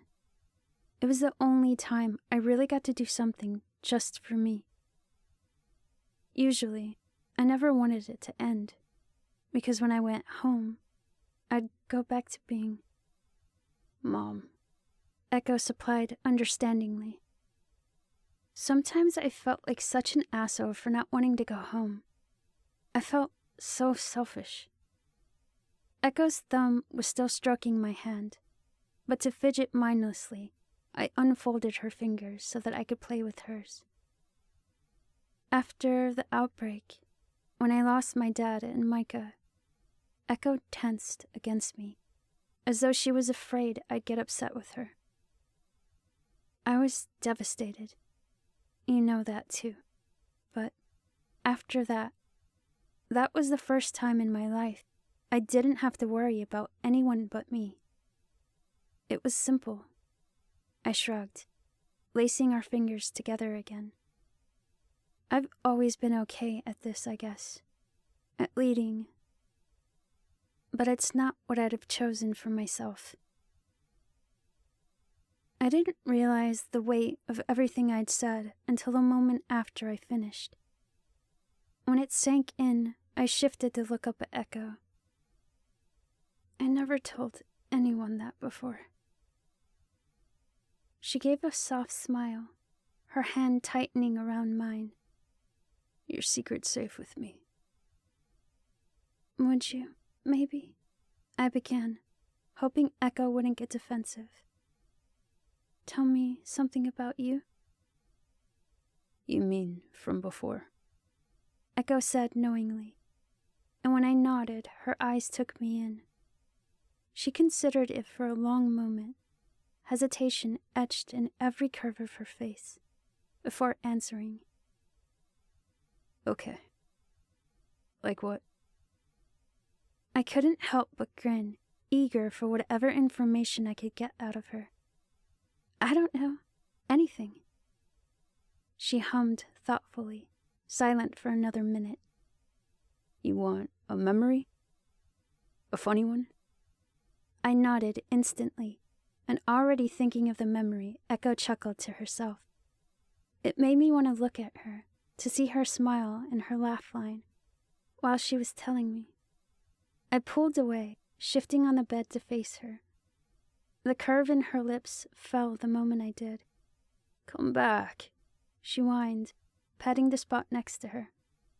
I want to see you, I told her, but she pouted at me, furrowing her eyebrows and blinking her soft gray eyes. I knew she was exaggerating it, but I couldn't resist the face she was making. Rolling my eyes, I threw one leg over hers, so I was straddling her, and sat comfortably back in her lap. Good? She gave a series of deeply satisfying nods, while her hands sat on my thighs. Good. Tell me the memory, I pleaded impatiently, setting my hands on top of hers. It's stupid, she said with a self-conscious smile. But here goes. I nodded eagerly.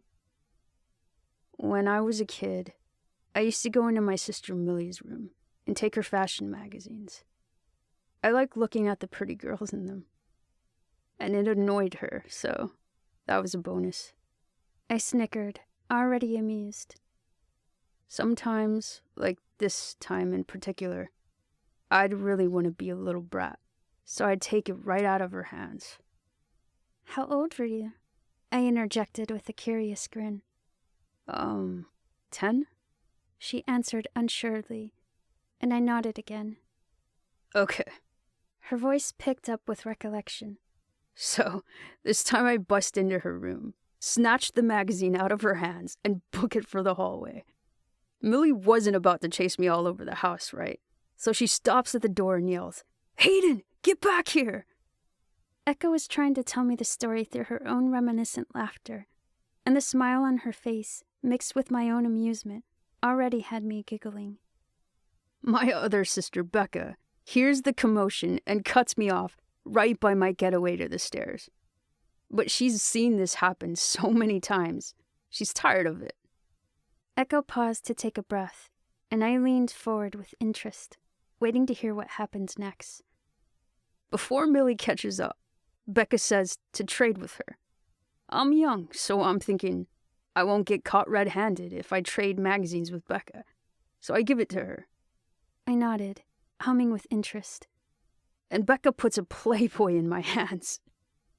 I had to purse my lips to keep from cracking up before the story was even finished, but my shoulders were shaking with laughter. Now remember, I'd never seen a girl's body before, not like that, so I just opened it up to the easiest page, which happens to be the centerfold. Echo's cheeks had already been rosy, but now they turned a bright red. I looked straight at this woman, completely unprepared for it, and I scream and throw the Playboy backwards over my head. I snorted, throwing a hand over my mouth to stop it because she wasn't done.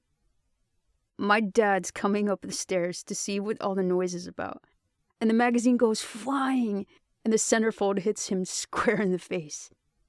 It falls into his hands, and he looks from it to me, and I'm just standing there with this confused look on my face.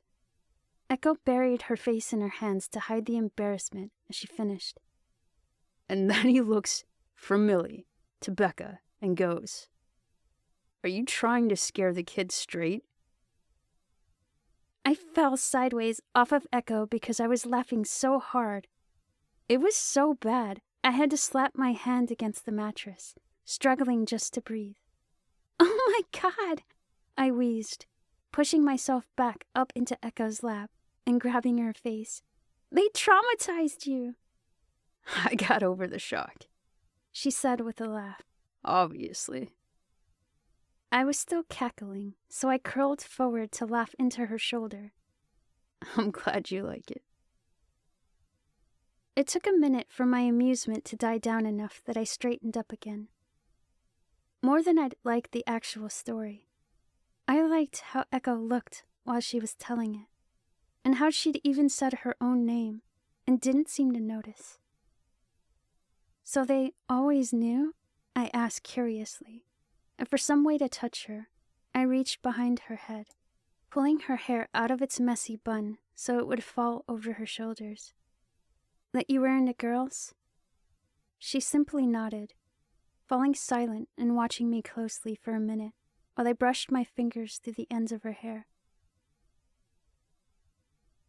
You want to ask me something, I observed, noting the interested spark in her eyes. I want to ask you a lot of things, she answered, running her hands once up my thighs. But mostly, I just want to stare at you. Stare at me? I repeated with a chuckle. Why? Because you're beautiful, she said casually. She'd never said anything like that to me before. It made my heart flutter, and my cheeks colored instantly. Better believe Echo didn't miss it. I just made you blush, she pointed out teasingly. You're blushing. Of course I am, I mumbled, taking my hands from her hair to bashfully cover my face. I want to see. Echo was laughing now, and she took my wrist to try and pull my hands away. You've never been called that before.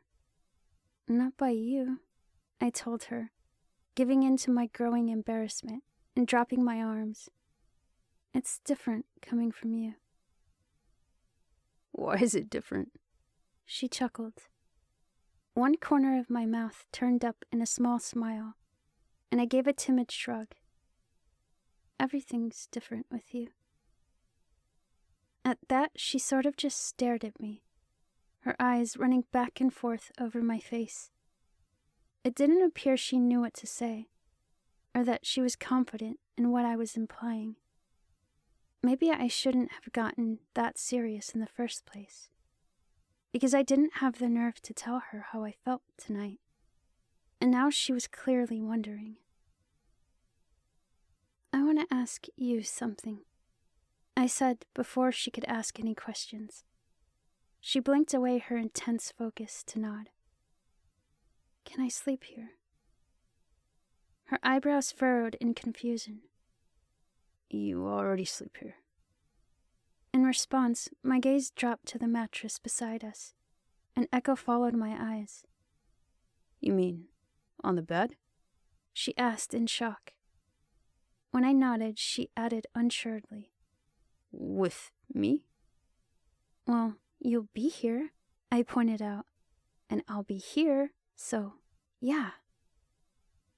She was astounded, once again just staring at me and not appearing to know what to say. So I quickly said thanks, got off of her to slip under the covers, and leaned to plant a kiss on her mouth. Night. I turned onto my side, facing away from her because I was blushing again, and pulled the sheet up to my chin. After a few moments, she huffed with amusement. The light clicked off, and I heard her slip farther under the blankets. There was a huge part of me that was hoping Echo would find the courage at some point in the night to hold me. I wanted her close, always, and I wanted her to have the confidence to initiate more intimate closeness. It was my fault she was unsure, because of all the times I'd gotten upset with her for trying to show affection, and I knew that. In order to make the choice simpler, I scooted back a little, bringing myself nearer to her, and I fell asleep, hoping she'd get the hint. Chapter 51. Caught in the Middle. Genevieve. My eyes cracked open to the pale glow of light filtering through the window of Echo's room. As I blinked away the tired blur, my mind processed more of the world around me. I could sense that it was earlier than 7 in the morning. I could feel this slight chill from the outside that hadn't been melted away yet with the sun. I could feel a warm arm wrapped tight around my waist, and the heat of a body not inches from my back. Echo had done it. She'd found the courage to hold me, and it was worlds more comforting and delightful than I ever imagined it to be. "You're awake," Echo stated in a soft whisper. I hadn't moved or shifted since waking. I hadn't even made a sound. How'd you know? I began to reach under me for her hand, and she must have assumed that I was going to remove her arm because she started pulling it away to unravel herself from me. But that wasn't what I wanted, so I caught her hand before her arm disappeared. That way I could hug it to my chest. Though I wasn't looking at her, I could hear the smile in her voice as she answered, "You breathe differently when you're sleeping," and scooted even closer. It pressed her right up on me while her arm tightened around my torso, so I could feel every contour of her front against my back, and every bend from her hips through her legs cradled each of mine. It felt so natural, so perfect that I don't think that we could have fit better if I actually melted into her. Have you been awake a long time? I asked, tracing the lengths of her fingers near my chest. She murmured a confirmation. You could have woken me up. She was so close that I felt the hard breath she let out against the back of my neck. "I was afraid to." I didn't have to ask to know why. She thought I'd make her stop. Thought I'd put distance between us, and maybe even get mad about how close she'd been in the first place. I wanted to turn around to look at her, to kiss her while I put her mind at ease. But the way that we were right now felt so good, I couldn't bring myself to move. I wanted this. She hummed knowingly. "But speculating about what you want has always gotten me into trouble." That's fair, I said through a light laugh, and I felt her chest quiver with mirrored amusement while her lips touched down against the back of my neck. It was the barest, briefest peck, but it was in a spot that fired off every nerve ending in my body, causing me to wiggle involuntarily. It must have amused her, because she did it again. The reaction was more intense this time, making me twitch forward spastically, but she followed, kissing the back of my neck repeatedly until I couldn't take it anymore, and snorted with laughter. That tickles! I shrieked, throwing a hand to the back of my neck to block her, only for her to plant a final kiss against my knuckles. She was so warm when I let her act the way that she wanted, so playful and gentle. And not forcing her to hold back and be guarded, I was finally getting what I'd been so desperate for.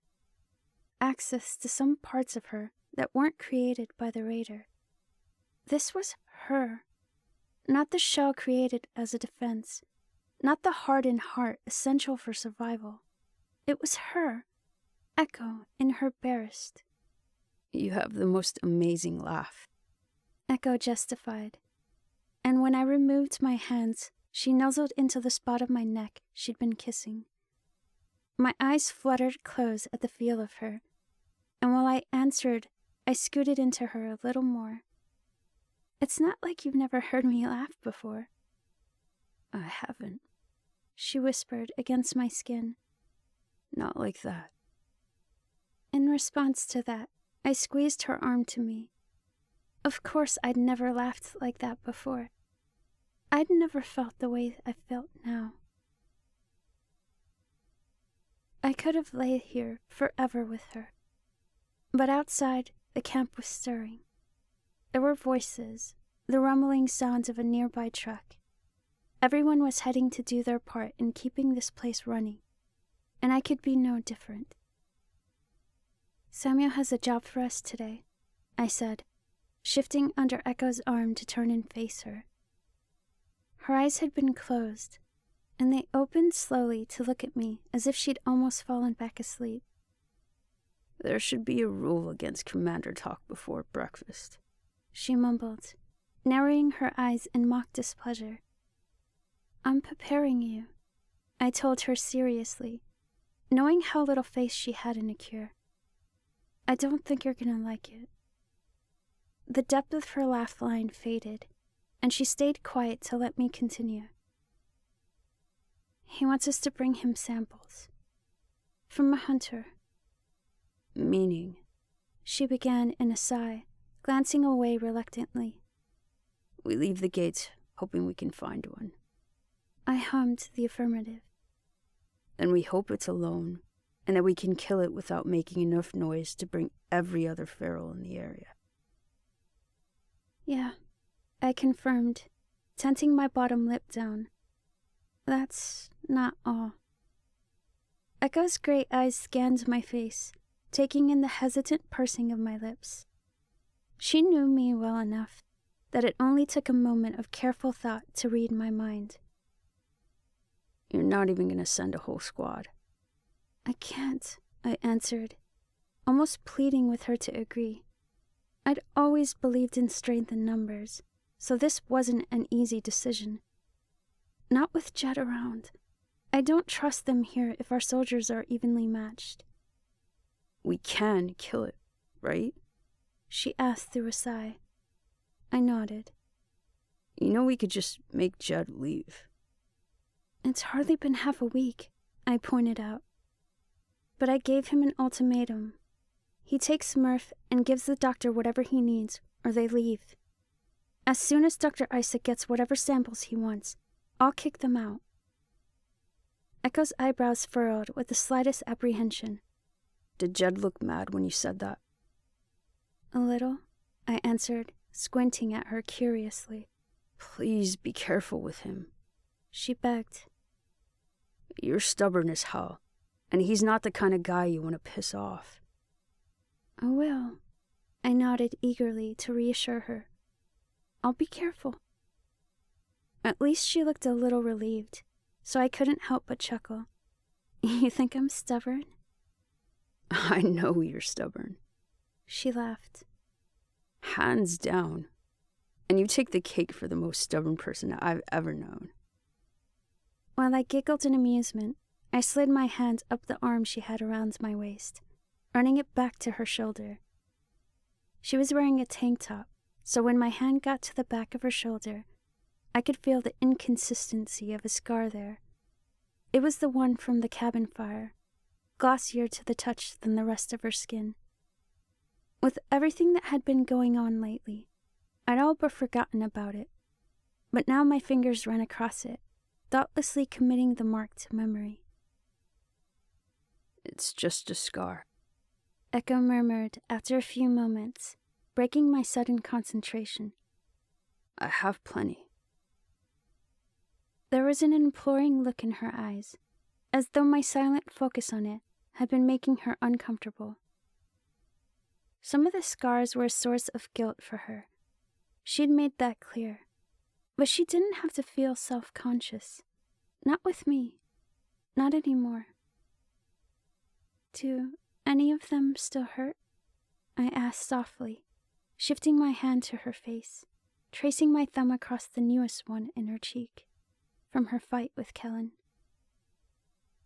After a long pause, she answered, Not physically. And tilting her face away from my hand. But that one's still sensitive. I didn't know if her last statement meant physically or not, but I removed my hand in compliance. Sorry. She gave an almost grateful smile. You ready for breakfast? She nodded, and I rolled out from under her arm, getting off of the bed and plopping onto the couch to pull my boots on. Echo did the same at the foot of the bed, but the whole time she tightened and tied her laces, I could feel her eyes on me.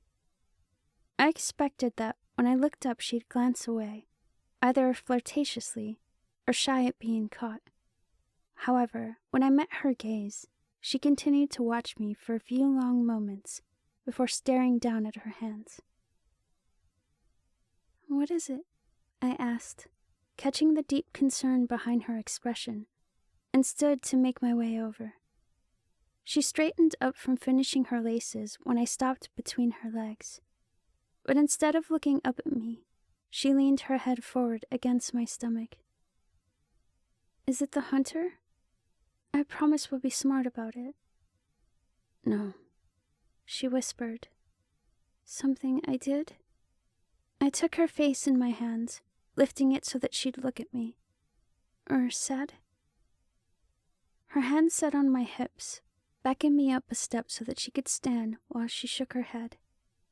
"You're fine." "And stubborn," I teased, pleased when she cracked a real smile. "So stubborn." She groaned in agreement. The smile faded for another brief second before she caught herself, and she nodded toward the door. "Let's eat." Something was bothering her, and she was having a hard time ignoring it. It wasn't something I could ask either, unsure of how she'd react if I asked too many questions. Getting her to talk about home before the outbreak last night felt like a milestone, and the last thing that I needed was to make her regret it. So I grabbed my backpack and followed her silently out the door to the cafeteria. There was a small line for food when we got there, but the moment Amina spotted me from behind the counter, she waved me over. I tapped Echo at the back of my hand and motioned for her to come with me to the kitchen. "What's wrong?" I asked Amina, who'd met us at the door with a disgruntled crease in her forehead. She paced back into the kitchen and a few feet behind the line of grills and ovens, to the prep counters, pointing with both hands. "This is what's wrong." Echo and I trailed to the back of the kitchen so that we could see what she was pointing to. There were a couple of Jed's men standing around, holding back snickering behind poorly concealed smiles. The men were part of a hunting group Jed had sent out as their deal for entering the gates. The dead deer sitting on the steel prep counter was the spoils of their hunt. Perfect except for the fact that the entire carcass was littered with bullet holes. "If they're going to use animals as target practice," Amina said angrily, "then we're better off not sending them at all. We can't eat this." When that caused the men to titter, Amina glared. "It's not funny." "It's kind of funny," Echo muttered under her breath, quiet enough that only I could hear. I nudged her to shut her up, not wanting to make Amina more aggravated. "Okay, get this out of here," I said, motioning to Jed's guys. "Next time you go hunting, don't get carried away." "Yeah," one of the men said slowly. "We take orders from Jed." The other finished. "Did he tell you to waste ammunition and food?" I asked sarcastically. I didn't know much about Jed, but he seemed like the kind of guy who took supplies seriously. Both of their mouths snapped shut, smiles fading. "Didn't think so. Clean this up." "Wait, Amina." Echo cut in before the men could grab the carcass. "Is there any way to salvage a few scraps from this? The heart, or maybe the liver?" Amina's face scrunched with confusion, but she shrugged. "I guess I can try." Echo glanced over at me and avoided doing it again when she caught my curious expression, knowing I'd ask what she wanted it for. "Thanks, I'll come back for it later." Amina nodded and began to shoo the men out of the kitchen when it hit me what Echo was doing with the scraps, and with the portion of meat from every meal that she'd eaten since Jed had arrived. "Are you kidding me?" I grumbled, grabbing her arm and dragging her away so no one would hear. "You've been feeding that dog, haven't you?" Her lips pursed reluctantly. "No." "Echo!" I groaned. You keep telling me that Jed is dangerous, and you've been sneaking over there alone? I don't think they ever feed the poor thing, she replied quietly, glancing past me to make sure no one was listening. He let me pet him yesterday. He's actually pretty sweet. She took in my concerned frown and shrugged guiltily. I have a weakness for dogs. Please don't go over there anymore, I begged. If she was right about how dangerous Jed was, then I didn't want to begin to think about what they'd do if they caught her sneaking around. Tension was already high enough without that unnecessary conflict. But the dog, she whined. Promise me, I said sternly. How about this? She stated. I'll take him the deer scraps, and then bring him back to the room with me. I actually almost laughed. You can't just steal someone's dog. She pouted, jutting her bottom lip out and successfully looking so cute I almost couldn't stay upset. They obviously don't care. I dropped my chin, giving her a scolding scowl through my eyelashes. Don't go over there anymore. Before she could respond, I turned, not wanting to hear whether or not she'd listen. Since we were behind the serving counter, I ducked in and filled 2 bowls of stew so Echo and I wouldn't have to get back in line. She smiled gratefully as I handed her a dish, and then we went out to the dining room. My eyes scanned the tables to see who was around, and I spotted Blake sitting a few tables behind Jed and some of his crew. As we strode over, I told Echo, "Go sit with Blake. I'll be right there." She noticed my gaze wandered toward Jed, but when she opened her mouth to protest, I nodded her on. Don't worry. I didn't want her interacting with him any more than she had to. He'd gotten to her the other day, and I had my suspicions that he was part of what was bothering her. She continued on, sitting opposite of Blake so that she could still see me at Jed's table. I dropped my bowl of stew onto the surface, roughly enough that the noise got Jed's attention, and plopped down across from him and Mia. Your hunting party isn't up to par, I told him, trying to ignore the cold, malignant stare I was getting from the woman at his side. He'd been halfway to lifting his spoon to his lips, but when I said that, he stopped, lowering it back to his bowl. What's the problem? The amount of bullets they think it takes to bring down a deer, I answered, glancing past him to see that Echo was watching intently. Wouldn't be a problem if we liked eating lead for breakfast. Mia's lips pulled into a smirk, but she didn't say anything, and all Jed responded with was, Okay. He'd been a lot more talkative last night. Even though I wasn't sure whether he'd taken me seriously, I was about to get up, seeing as he didn't seem like saying much. But just when I shifted to stand, he said, I think I figured it out, and swallowed a spoonful of stew. My eyes wandered from him to Mia, taking in a difference of their attitudes. Mia was so much quieter than him. She didn't care to mask her coldness with sarcastic, roundabout conversation. Not like Jed did. What? I asked. You both want the relationship, he stated, revisiting our conversation from last night. My jaw set with clear annoyance. She just doesn't know it. It had been amusing last night, but now he'd actually guessed something right. And you haven't told her, because you're afraid. It wasn't amusing anymore. I reached for my bowl to pick it up so that I wouldn't hear what he was going to say.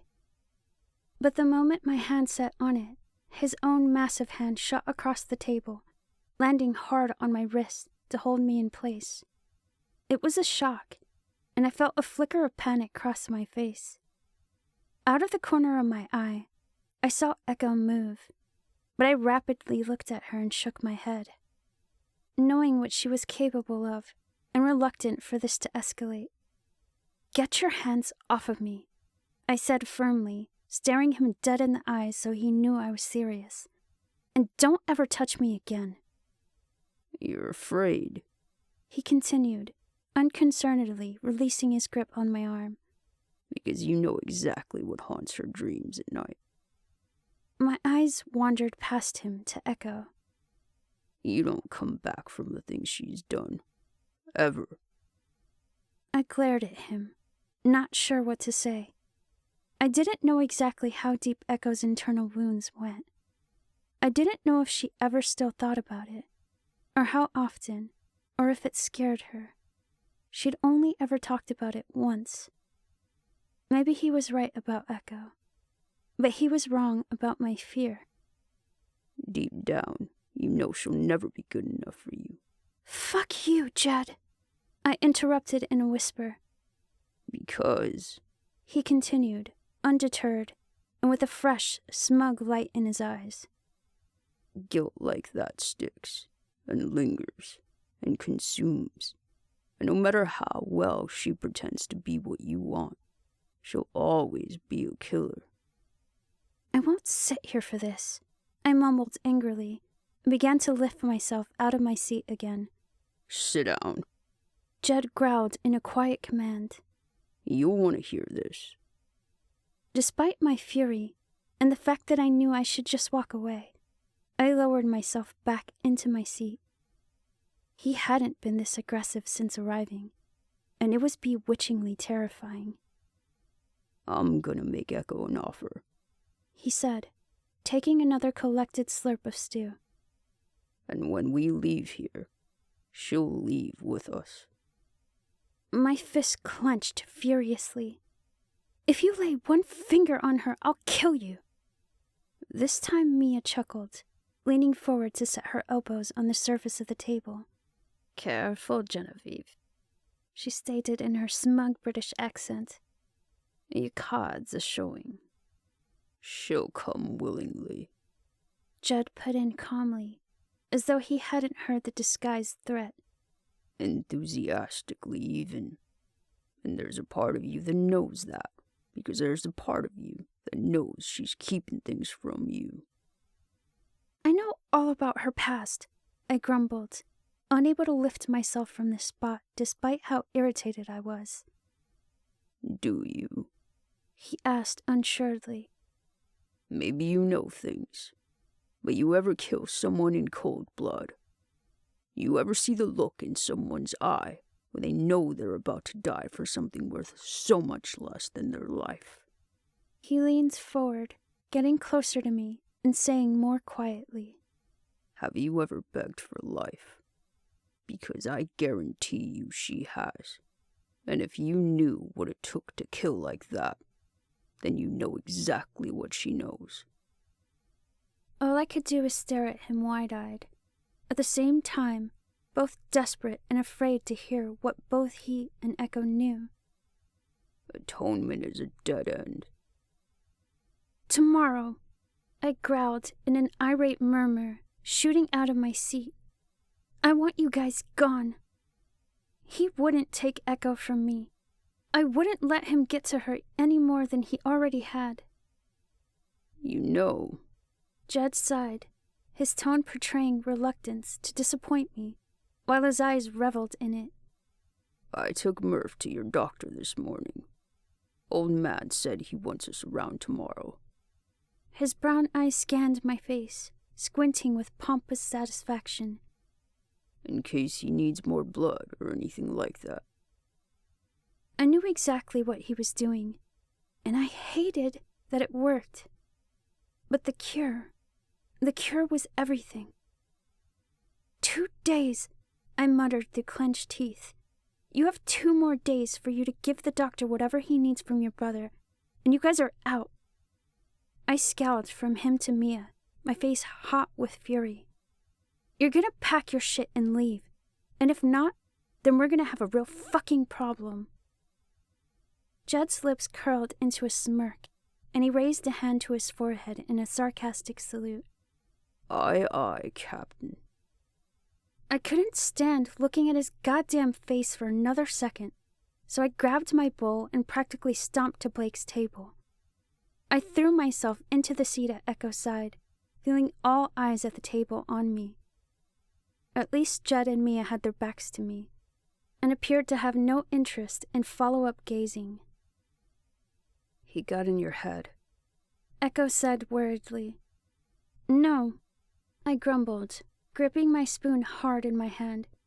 He just pissed me off. My jaw was still clenched, teeth grinding long enough that nobody dared say anything else to me for the rest of the meal. The fury fogging my head, the anger boiling hotter and hotter in my chest the longer I glared at Jed's back. It was all secondary to a more troubling emotion. It was all defensiveness for the irrational, but albeit subtle, doubt in the pit of my stomach. Echo had tried leaving before. Though she'd been furious with me at the time, the potential was there. Her anger at me for almost letting her get bit had been a catalyst, and that might be all she needed now. What if Jed was that catalyst? What if he could convince her to resent me for everything I'd put her through? Or what if he could convince her that life would be better with them, that she wasn't meant for stasis?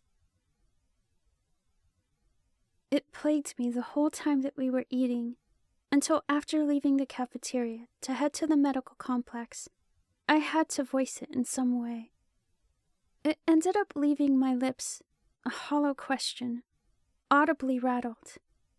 Do you ever miss being with the Raiders?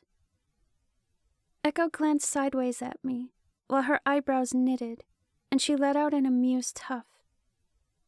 It only took a few extra seconds before she realized I wasn't joking, and then she stopped, putting a hand on my arm to stop me too. Are you serious? This time the huff she let out was offended. Would you ever go back? I asked quietly, unsure of if I didn't want her to be upset or offended, or if I wanted her to get so offended that it alone would reassure me. Don't look at me like that, I begged in response to the look in her eyes. She didn't seem offended. She was hurt. Her great eyes took me in. He got to you. No, I replied defensively, but we both knew it wasn't entirely true. I raised one hand to my head, massaging my fingertips into my temple. Shit, I don't know. It's because I'm a raider, she breathed, leaning back against the nearest building, unpredictably struck. He used it because it's always going to be the blemish between us. No. I moved hastily to her line of sight. It's not what you think. She shook her head in disbelief. You don't trust me. Echo, listen to me, I said firmly. The only person in the world I trust as much as you is Blake. Do you understand how important that is? She watched me for a few long, tense seconds before nodding. Jed did get to me, I admitted, laughing at my own stupidity. And now I feel like a dumbass. Echo was silent a few moments more, recovering from whatever panic I'd caused. Genevieve, she said seriously, pushing herself off the wall. I'd never go back. I nodded, telling her sincerely, I believe you. One corner of her mouth pursed in a grateful smile, and even though we both started again for the medical complex, she remained silent at my side. Whether or not she accepted that I truly believed her, the damage was so clearly done. I'd hurt her feelings, and the only way I knew to try and remedy that was the same way I always tried, physically. We'd hardly got halfway to the medical complex before I reached for her hand, slipping my fingers between hers. It didn't matter anymore if people saw, not even Micah, because what was going through Echo's head was more important to me. While we walked, we passed a group of soldiers, a mixed group of Jed's men and my own. At seeing Echo and I coming, they disbanded, but I was too concerned with Echo to think much about it. "I'm sorry," I offered, when the only response I got from holding her hand was that her finger folded around mine. "I shouldn't have even asked." Her lips parted, and she took in a breath, as though preparing to say something. She let it out while her gaze dropped to our intertwined hands, and she inhaled another. Those gray eyes traveled up my arm to my own eyes, studying me for only a brief moment. "It's fine," she sighed. It wasn't fine. I could see that in her eyes, feel it in the tense grip of her fingers. Not knowing what was bothering her so much was starting to worry me. But there was no more time to ask. We'd reached the urgent care, and she dropped my hand to hold the door open for me. Micah was lounging in the waiting seats next to the door, sitting sideways with his legs thrown over the arm of the adjacent chairs, reading a book. After saying hello at him, I waved at Casey, who was sitting behind the front desk and talking to Imogen. "Hey," I greeted, reaching them and leaning my elbows against the counter. My gaze fell on Imogen, and curious why she was here, I asked, "What's going on?" Imogen's brown eyes didn't meet mine once while she answered. Ty sliced his hand open. She turned away, muttering under her breath as she headed towards the exam room. I should check on him. "She's still pissed at me," I said when she was out of sight. Casey gave a sympathetic smile. "The loss is fresh," she said. "Give it time." I nodded, about to ask where Samuel was, when I heard Echo inquire in a whisper, "What are you reading?" She was talking to Micah. She'd inched herself closer to him, and she was leaning forward a bit to try and see the front of the novel. He glanced up at her and hesitated for a moment before tilting the book so that she could see the front. "How do you like it?" I was shocked at the interaction I was witnessing. And even though it was strained and a bit awkward to watch, the last thing I was about to do was interrupt. "A lot," Micah answered simply, not appearing entirely enthusiastic about the exchange. At least, not until Echo asked, "Did you reach the plot twist yet?" Then Micah's lips twitched with a smile. "A few pages ago." "Did it completely blow your mind or what?" Echo said knowingly. "Yeah," Micah answered with the smallest of friendly chuckles. "I had to reread it like 4 times. Echo laughed, her head bobbing like she understood. "If you can find a copy, you should read the sequel. It's even better." "Okay," Micah agreed, and his gaze finally wandered over to me. "I'll try to look." He paused when he realized that Casey and I were watching them, and finished awkwardly at having been caught. "For one." He cleared his throat, shifting in his seat and resuming deliberate focus on the book in his hands. Echo looked at me too, giving a smile almost as awkward as the look on Micah's face, while she strode over to the counter. "Where's Dr. Isa?" she asked distractedly. "Right here," Samuel answered, coming out of the hallway and stopping when he reached us. "Good morning." He set a small medical pouch on the counter, pushing it toward me. "To gather samples for the hunter." Then he stuck his hand into his pocket, pulling out a black, folded-up trash bag. I didn't have to ask to know what the bag was for. Samuel wanted the head. "Any idea where we could search?" I asked. "I know." Micah jumped out of his seat, tossing the book down where he'd been sitting as he hurried over. "I studied the map of the area all morning." I watched him expectantly, waiting for him to explain the location. "There's a really small town a bit to the west. Hunters we've seen that are smart enough to know people like buildings. They'll probably be around there. Can you mark it up on the map? I suggested. That way we'd know exactly where to go. Instead, he glanced back and forth between Samuel and I, as though asking for permission. I'll take you there. I shook my head instantly. That's not a good idea. Why? He protested readily. I know exactly where to go, and I have experience with this. I've done it with Samuel. When I looked at Samuel for confirmation, he gave a timid nod, but I still wasn't sold. I don't know what you're capable of in the field, and I'd have to give you a gun. Micah knew exactly what I meant by that last statement, as he looked directly at Echo. I won't try anything, I promise. I met Echo's gaze, searching for how she felt about it. After a moment, she shrugged. As long as he doesn't try to shoot me. I won't. He assured us both eagerly, already pulling the county map out of his back pocket. I swear.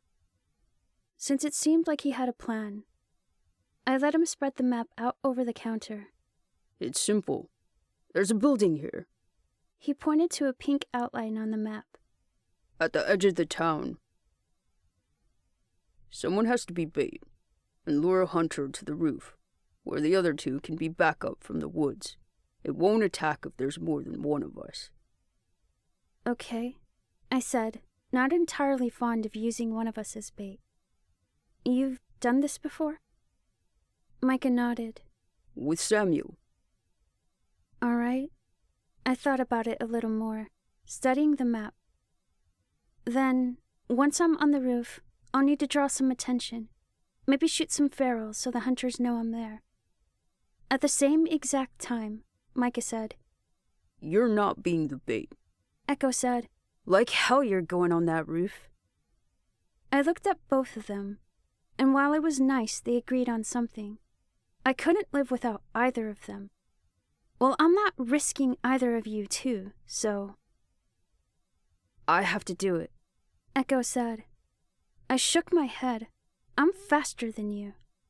And I'm faster than you, Micah told me. A lot of good that does on a roof, Echo argued. Listen, Genevieve, you're dead-eye with a rifle. I don't trust my aim enough to fire when you're close by. She looked at Micah. No offense, kid, but I don't trust yours enough either. He shrugged in agreement, so she turned to me again. Worst comes to worst, I can defend myself long enough for you to get a shot off. You might not even need to, if I can shoot it before it gets close. It makes the most sense. I let out a heavy sigh, and when my gaze wandered to Samuel, he offered an apologetic smile for the position he was putting me in. Fine. This cure was starting to cause more trouble than it might be worth. Let's go catch a hunter.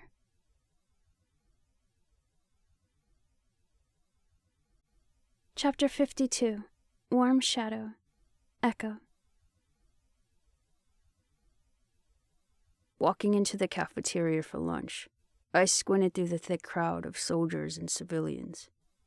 Everyone from camp was here to celebrate what Dr. Isa had discovered with the samples we'd brought him from yesterday. For years, I hadn't believed in a cure. But all his research had been proving again and again was that hunters weren't as contagious. The more a parasite evolved, the less capable it was of transmitting the infection. It was its own cure, and Genevieve had allotted an extra camp-wide meal in dedication of the discovery. Only Genevieve was nowhere to be found. I exited the cafeteria and brought my radio to my lips. Genevieve? There was a moment of static before. I hear you. Over. Where are you? I asked. All she responded with was, the house. But I knew what she meant. I headed away from the DFAC, walking down empty streets until I reached the housing tract. I opened the blue front door slowly, barely sticking my head through so I wouldn't disturb her if she was in a bad mood. That was the only reason I could think that she wouldn't want to celebrate. But there she was, at the island in the kitchen, her rifle spread out in pieces on the counter in front of her, looking pretty calm. "What are you doing?" I asked, closing the door behind me. "Cleaning my rifle." She held up a part in her dirty, oil-covered hands, smiling at me in greeting, while I dropped my backpack near the door. "Why aren't you at lunch?" Instead of answering, she waved me over. "Come here." I strode to her side, and when I got there, she took my hand, directing me behind her, and then pulling my arms to wrap them around her waist. After securing them at her stomach, she resumed cleaning the barrel of her gun, still without answering my question. I almost forgot I'd even asked one over the thudding of my heart. I thought my feelings for her couldn't get any stronger, but then she kept doing things like this, and I kept finding out I was wrong. It felt so good that I nuzzled my face into the back of her neck, losing myself in her warmth. "Genevieve," I prompted after a minute. She hummed in acknowledgement. "Why don't you want to celebrate?"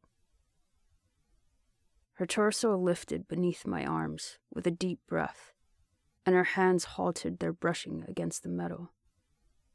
It's not the cure I expected." "You're disappointed?" I realized, shocked. "I know," she whined, resuming scrubbing more furiously than she had been. "It's terrible." I reached out to stop her hand, to calm her down, because this was me. The same me who'd never even believed in a cure, and the same me who'd never judge her for it. "What's disappointing about it?" She set down the barrel, slowly turning her hand over to slip her fingers between mine. "We've all lost so much," she answered, and her chin dropped with discouragement. "It could take decades before there are no more contagious ferals. I don't know. I wanted something immediate. I can't lose anymore." Genevieve was always so resilient. It was hard to remember sometimes that the loss of Camp and Cap was so fresh.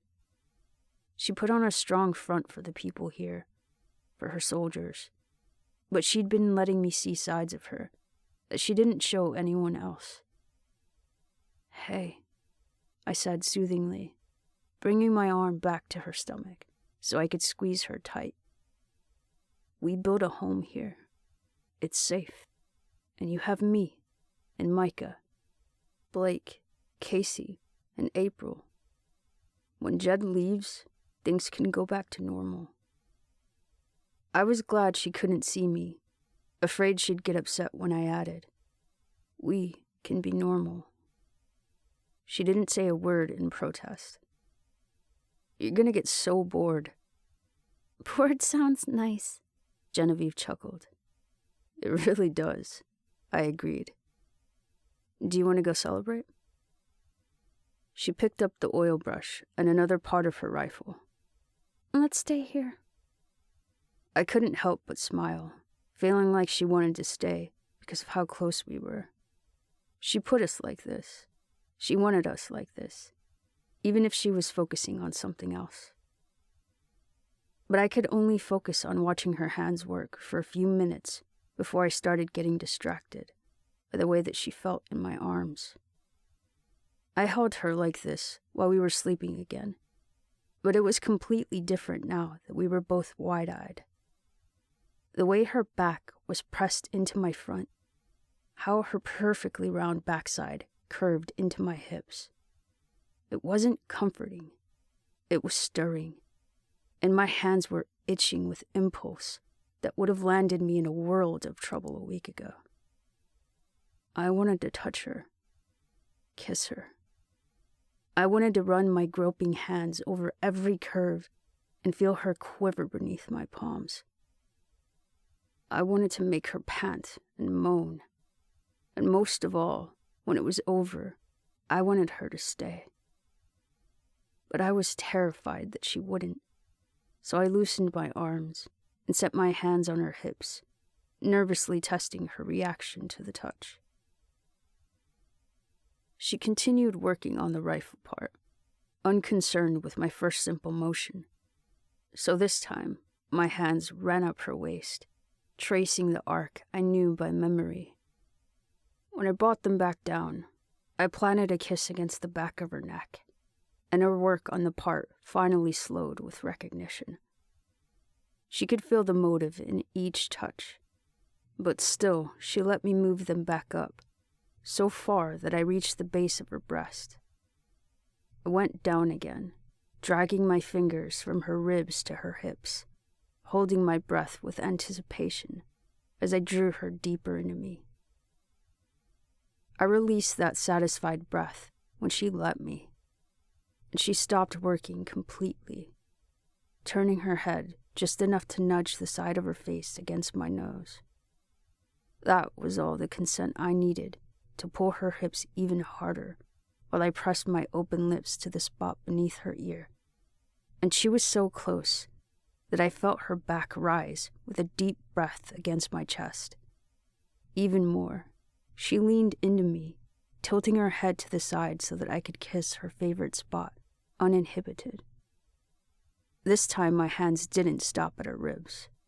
They continued straight up to her chest, and every time my lips closed against her skin, she pulsed into their grip, filling my hands with herself like she wanted more.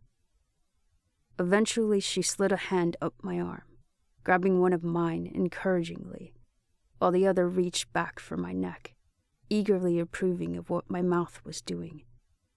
But I wanted more too, and my mouth moved lower at the same time her hands did. Echo, Genevieve whispered when my fingers tightened over the button of her jeans. What are we doing? I lifted my lips from her skin and froze, afraid she'd stop me, even though we were finally alone, finally free of any interfering task. It seemed like the perfect time. It is, she agreed. But my hands are filthy. She lifted one to show me. I almost laughed. How about, I said, undoing the button with a flick of my wrist. You don't worry about me. Let me worry about you. She turned her head a little more, and her dark brown eyes locked on mine, watching me without protest, while I slipped my hand past her waist, beneath the lining of her underwear, and deep into the front of them. Oh my God, Genevieve, I breathed, feeling the pit of my stomach lurch at the state they were in. I'd hardly touched her yet. She let out a huff of amusement. What did you expect? Well, I said hesitantly, that you'd make me work for it. She slid her hand down over mine, impatiently pressing my fingers into the soaked flesh, and I felt it so hard between my own legs that I almost whined with need. You've been working at it for months. Her eyes fluttered close when I ran a finger flat up the length of her, and she leaned her forehead against my cheek. I'm done saying no to you. Fuck, she was so wet. I couldn't have held back if I wanted to. My fingers set to work against her, and I'd barely completed my first motion when she collapsed forward, leaning her arms and head down against the counter. I'd never seen her like this, so yielding. She set her head against a forearm, while her other hand twisted through her hair. And with each stroke I made, a fist twitched with pleasure. Her free one clenched or splayed, or the other one in her hair mussed a handful from a spasm beneath my finger. I loved seeing the curve of her from behind, bent over like she was. Even with the shirt on, I could follow up the muscled lines of her spine and lower back, all features I knew by heart. And when my other hand pressed into those features, she arched against it. Reaching around her like I was, I had to lean a little, so I pushed her shirt up on her back to give my lips a destination, to give my fingers the skin they were craving. But you're so sexy. I ended up leaning back just to admire the shape of her, the way her hips curved into her waist, the smooth and delicate texture of her flesh, the dip her shoulder blades made at the top of her back. Out of every moment I'd ever looked at her, this was my favorite. It wasn't just the physical reaction it stirred in me. It was the emotional one. This was the first time she'd ever let me really look at her without protest, knowing full well why I was doing the looking. And she wanted it. The evidence was between her thighs and the silk against my fingers. It was in the way I was in such awe, and my hand stopped its motion, and for a minute she let it happen. She let me look. She let me touch and trace and caress. She let my lips land open and wet on her shoulder blade. Genevieve was giving herself to me, compliant, and melting into my every gesture. Echo, she prompted, my name escaping just 2 desperate syllables from her throat. Her hand left her hair to reach down for mine, nudging it back into motion. And don't be so gentle. The way she said my name. I felt it in my groin, and at the same time my stomach fluttered and my cheeks flared. For a moment I lost myself in the intense reception my body had to hearing it. And this time, it was all physical. Turn, I instructed on an excited breath, giving her hip an indicative nudge. She straightened, turning fast, and when she spun, her lips found mine. Her mouth crashed on my own, her arms wrapped around my neck while I pushed her backward into the counter. I trapped my hand between her hips and mine, using them as leverage to satisfy her plea, to press my fingers more roughly against her. She let out a hard breath on my lips at the achievement between her legs, and it barreled through the excited pounding in my chest. This time Genevieve tangled her hands in my hair, but she couldn't decide about leaving them there. She snaked through a handful, cupped my face to kiss me deeper, flew up my shirt just to scrape down my back, or grabbed my hips to force them more strongly against hers. I could feel the grimy oil trails that she was leaving on my face and neck and back as her hands clawed, anywhere and everywhere all at once, and mixing with the excited heat rushing from my pores. In her desperation, it was clear she wasn't getting all that she wanted, and she finally pulled away from the kiss, just long enough to beg, "Harder." With months of owed payback, I would have loved to tease her. I would have loved to ease back on my touch instead, to make her so desperate that she'd really beg. But I was so eager to give her what she wanted that I did something she'd done so many times to me. I pushed 2 fingers deep inside her. She exhaled a whimpered sigh of relief into my mouth as she went slack-jawed, grabbing my face in her hands to lean her forward against mine, and her body praised me for it by tightening around me. I curled my fingers just enough that she'd feel the extra pressure and eased into her again. The next time I did it, her hips met my hand, and it wasn't just her jaw that stayed limp at the feeling. Her head dropped against my shoulder, both hands falling weakly to my lower back. Like always, she was still so quiet. She didn't moan. The only sound she made was her breathing, heavier with every passing second. But even though she'd gone weak, she was so responsive. It didn't take long before she'd recovered enough to do as much of the work as I was. Every thrust of my hand was met with the grinding of her hips, each more eager than the last. She even lowered her hands to my hips, guiding me against her to match her rhythm.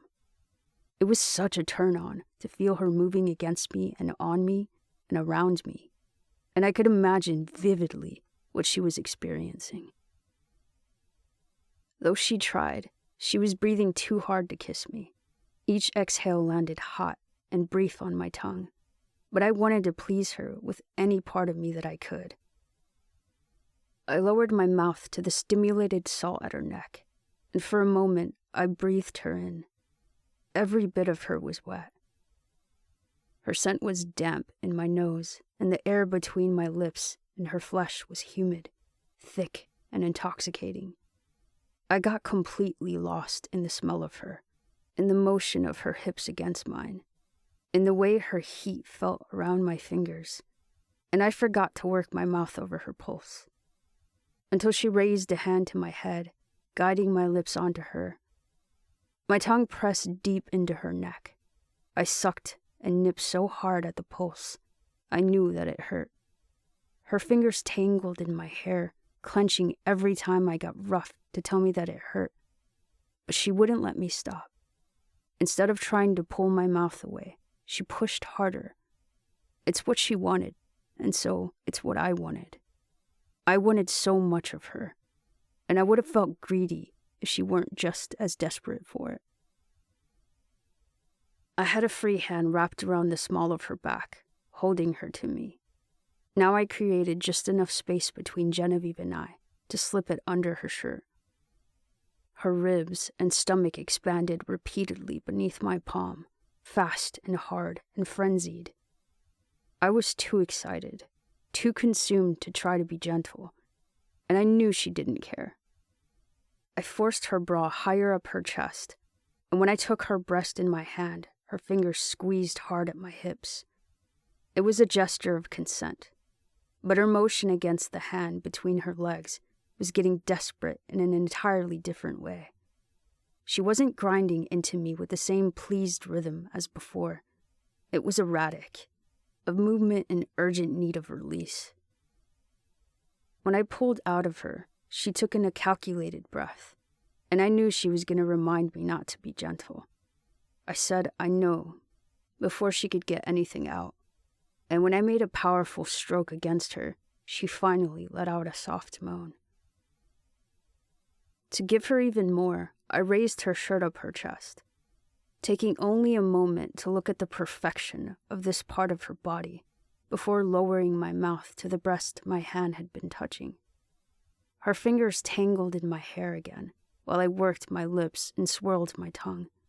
She arched into it, taking in a stunted breath when I flicked my tongue over her nipple. There was no rhythm to anything anymore.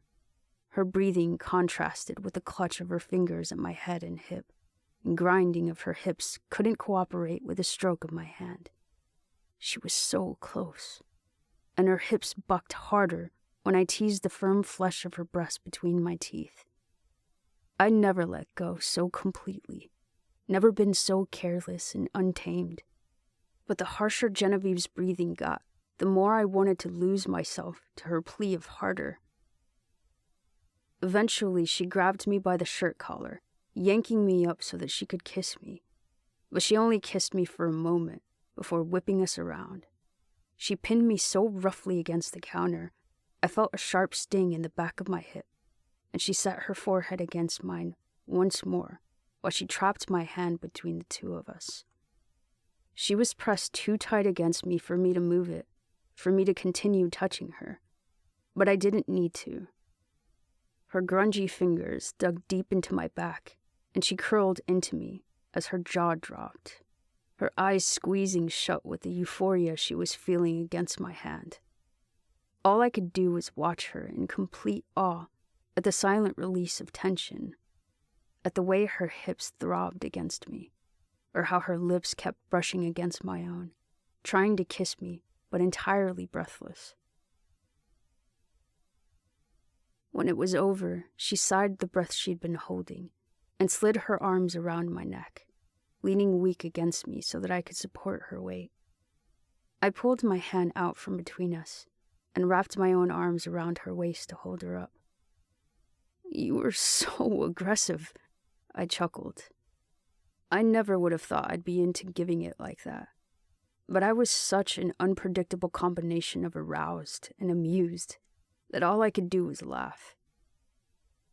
Genevieve pressed her lips to mine in a slow, tired kiss. Sorry, she said. However, the smirk in her mouth said she was anything but sorry. You don't know how bad I needed that. She untangled her arms from my neck to kiss me again, and as her tongue slid over my bottom lip, her fingers tugged at the button of my cargos. I thought your hands were filthy, I teased. But it wasn't protest I felt when she lowered the zipper. Her brown eyes met mine while she got close like she was going to kiss me again. But instead she whispered against my lips. I decided I don't need them. I blinked at her with surprise. Are you going to? And stopped short when she began to ease down my pants and underwear, sliding herself down my body while she lowered them to my boots. It put her face right there. And she appeared so pleased with herself at my expression. Then she pressed her mouth to my inner thigh, and it was open, and I could see the tip of her tongue touch my skin, and it was so damn close. Oh my God, I groaned, feeling my face flush as she lifted herself back up. That's such a turn-on. Good, she smiled, and after pushing all the rifle parts to the side of the island, she patted the surface. Up. I inched myself onto the counter, still gawking at her in shock. I'd lost so much brain function that I just sat there for a few seconds, stiff until she stopped between my legs to give me a long, deep kiss. She gave my shoulder a push to lie down, and once I was on my back, she pulled at my hips to get me at the edge of the counter. Then nothing happened at first, and I lifted my head to look at her, suddenly afraid. This wasn't my first time, but I was fairly sure that Genevieve had never done this before. Plus, she'd set her hands on my knees, and now she was just staring straight between my legs. I couldn't tell if it was what she expected, or if she could tell exactly how turned on I was, and if she found that intimidating or not. You don't have to do this, I told her. Her eyes moved past my torso to look at me, but she didn't say anything, while she slid her hands up my thighs, to my hips, where she pushed the bottom of my shirt up, out of the way. It exposed the stab wound scar on my hip, and now her eyes locked onto it, unwavering and transfixed, but unreadable. Genevieve, I prompted timidly, terrified that this was the part where she starts to regret it and tells me she hates me before storming away. We can stop. She traced the length of the scar with her fingertip, so thoughtfully, I wasn't even sure she could hear me. I'm perfectly fine ending it where. Her mouth lowered to the scar, where she planted the softest kiss I'd ever felt leave her lips. It was the last thing I ever expected her to do. She hated that scar.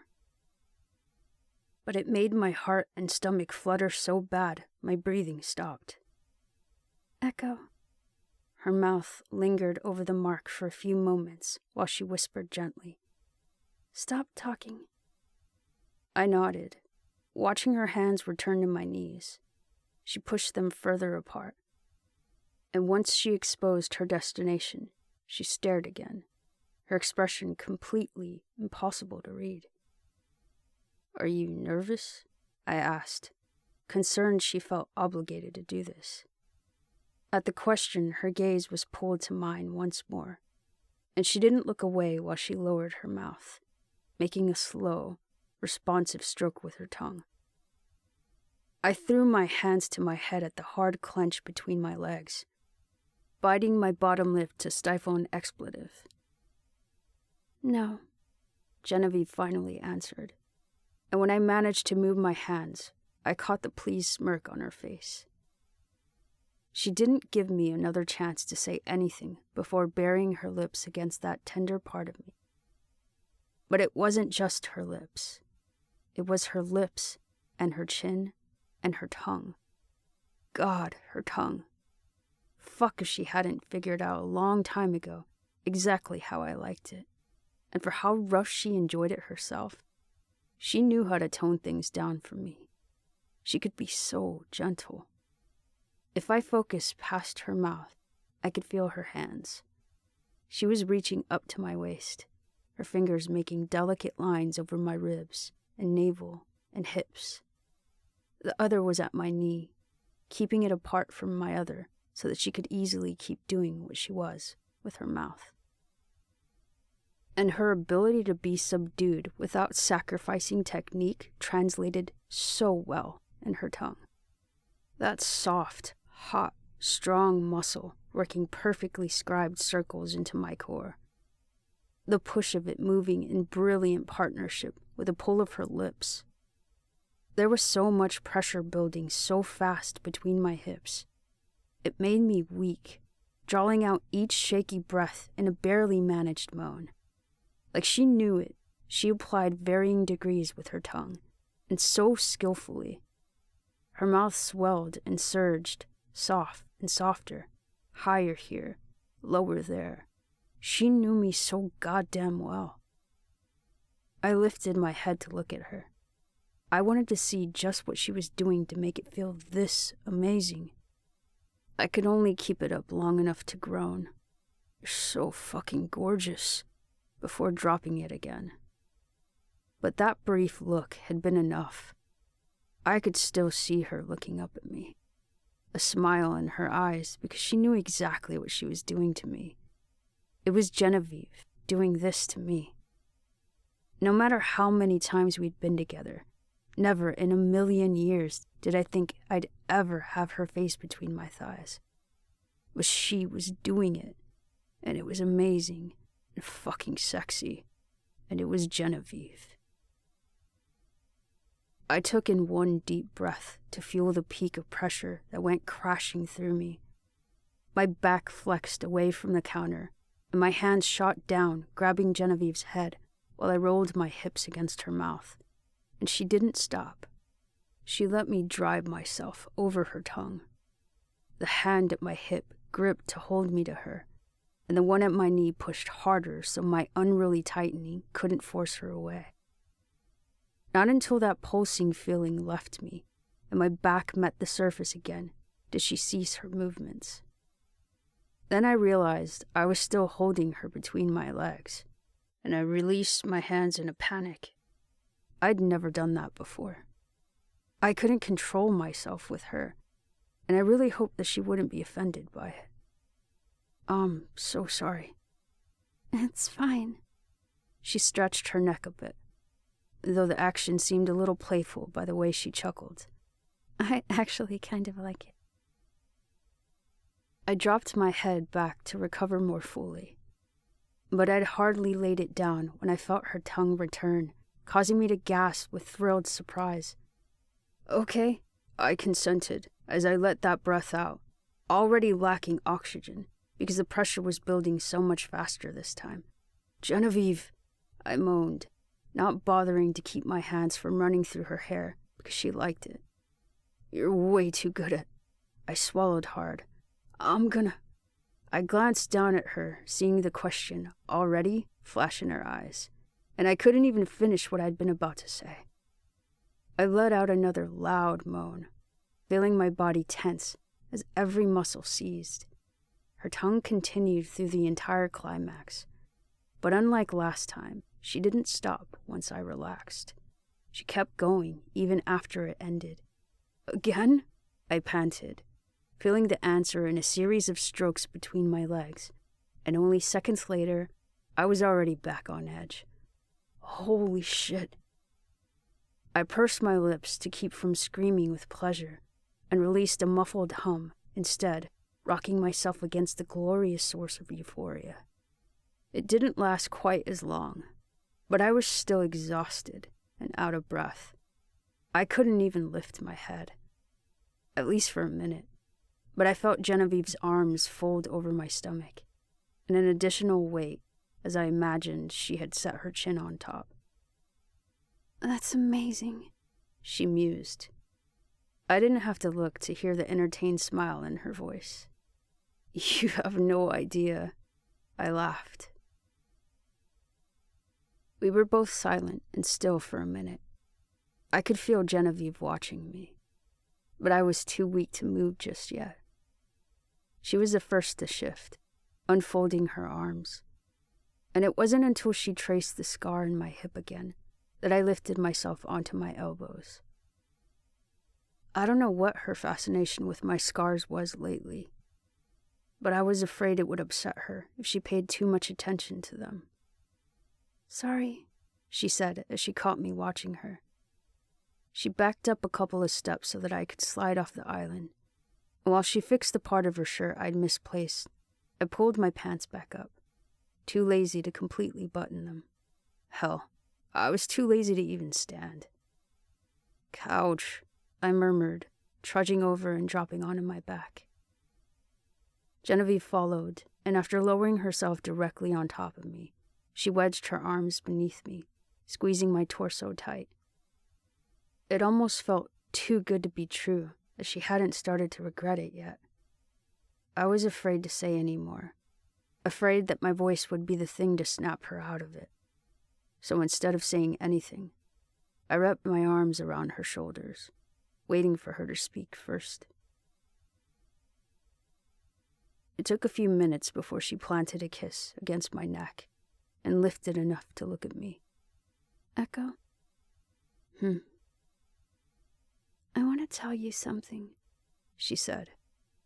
I nodded, reaching up to push a bit of hair behind her ear, but she side-glanced at my hand and pulled away. Which hand is that? She asked suspiciously. I couldn't help but smirk. Exactly the hand you think it is. She lifted up further, grabbing my wrist when I teasingly followed her with my hand. Stop! She shrieked with laughter, trying to push it away. Get out of here! She giggled. I'm trying to tell you something important. I was still chuckling, but I stopped and complied by dropping my hand to her waist. Okay, what?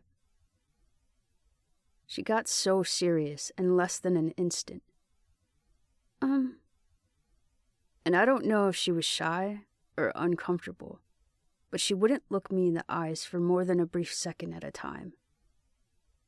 I've never said it in this context before, okay? So, take it seriously. All right. She so rarely blushed, but her cheeks colored while she sat up between my legs. I love you.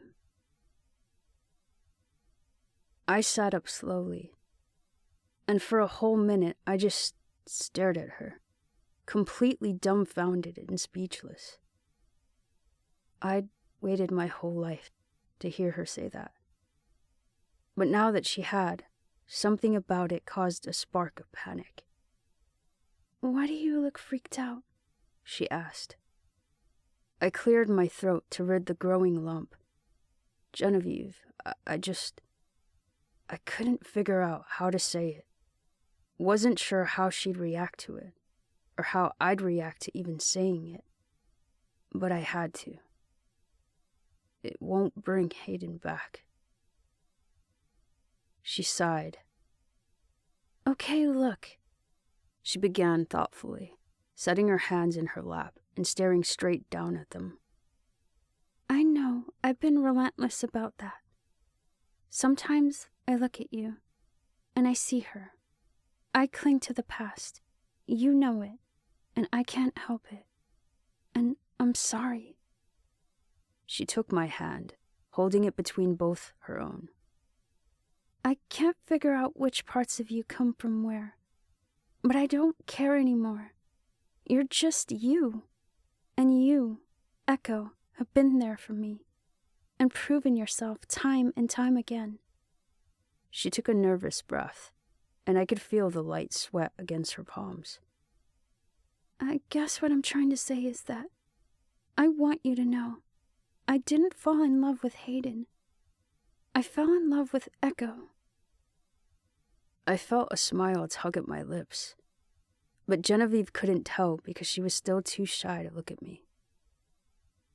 I was fighting it so hard, she continued. I've been such a bitch. I've done things to you that don't deserve forgiving. She met my gaze, her eyebrows furrowing with emotion. But please believe me when I say that I've never loved anything in my life as much as I love you. And I know I can make it up to you, if you let me try. I wrapped my arms around her neck and pulled her back down with me, unable to contain a grin. You don't need to. That's all I've ever wanted to hear. She returned it eagerly when I kissed her, but only for a moment before lifting away. You probably don't want to kiss me. I knew what she meant, but I was too happy for it to matter how she tasted. I don't care, I said, returning my lips to hers. Genevieve kissed me a little longer this time, and then prompted again. Echo? I raised my eyebrows at her. Do you feel that way about me? Genevieve, I said, leaning my head forward against hers. I've always loved you. She smiled the biggest smile I'd ever seen, and I could say without hesitation that I hadn't been this happy since before that outbreak. Now will you please just be my fucking girlfriend already? She laughed, burying her face against my neck. Yes. I squeezed her to me, enjoying the feeling of stability for the first time in years. Things could be better now. She didn't just forgive me, she accepted me. In spite of everything I'd done, she loved me. And maybe that love was all I needed to finally forgive myself.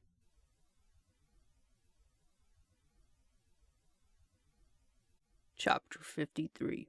Skip ahead. Dugan. Kara held a hand out, so I did what I'd been doing for the last couple of hours and handed her a nail.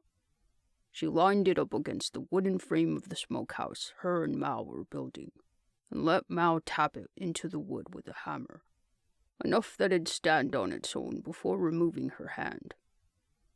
Mal pounded it in, finishing the last of the frame. The thing was pretty small, only the size of an outhouse, but with a single hammer, it was taking longer than we'd anticipated. The fact that none of us had experience building much of anything might have had something to do with it too. But Joseph had seemed a bit grumpy about us asking for instructions. They'd been working on the frame with it, lying on the side.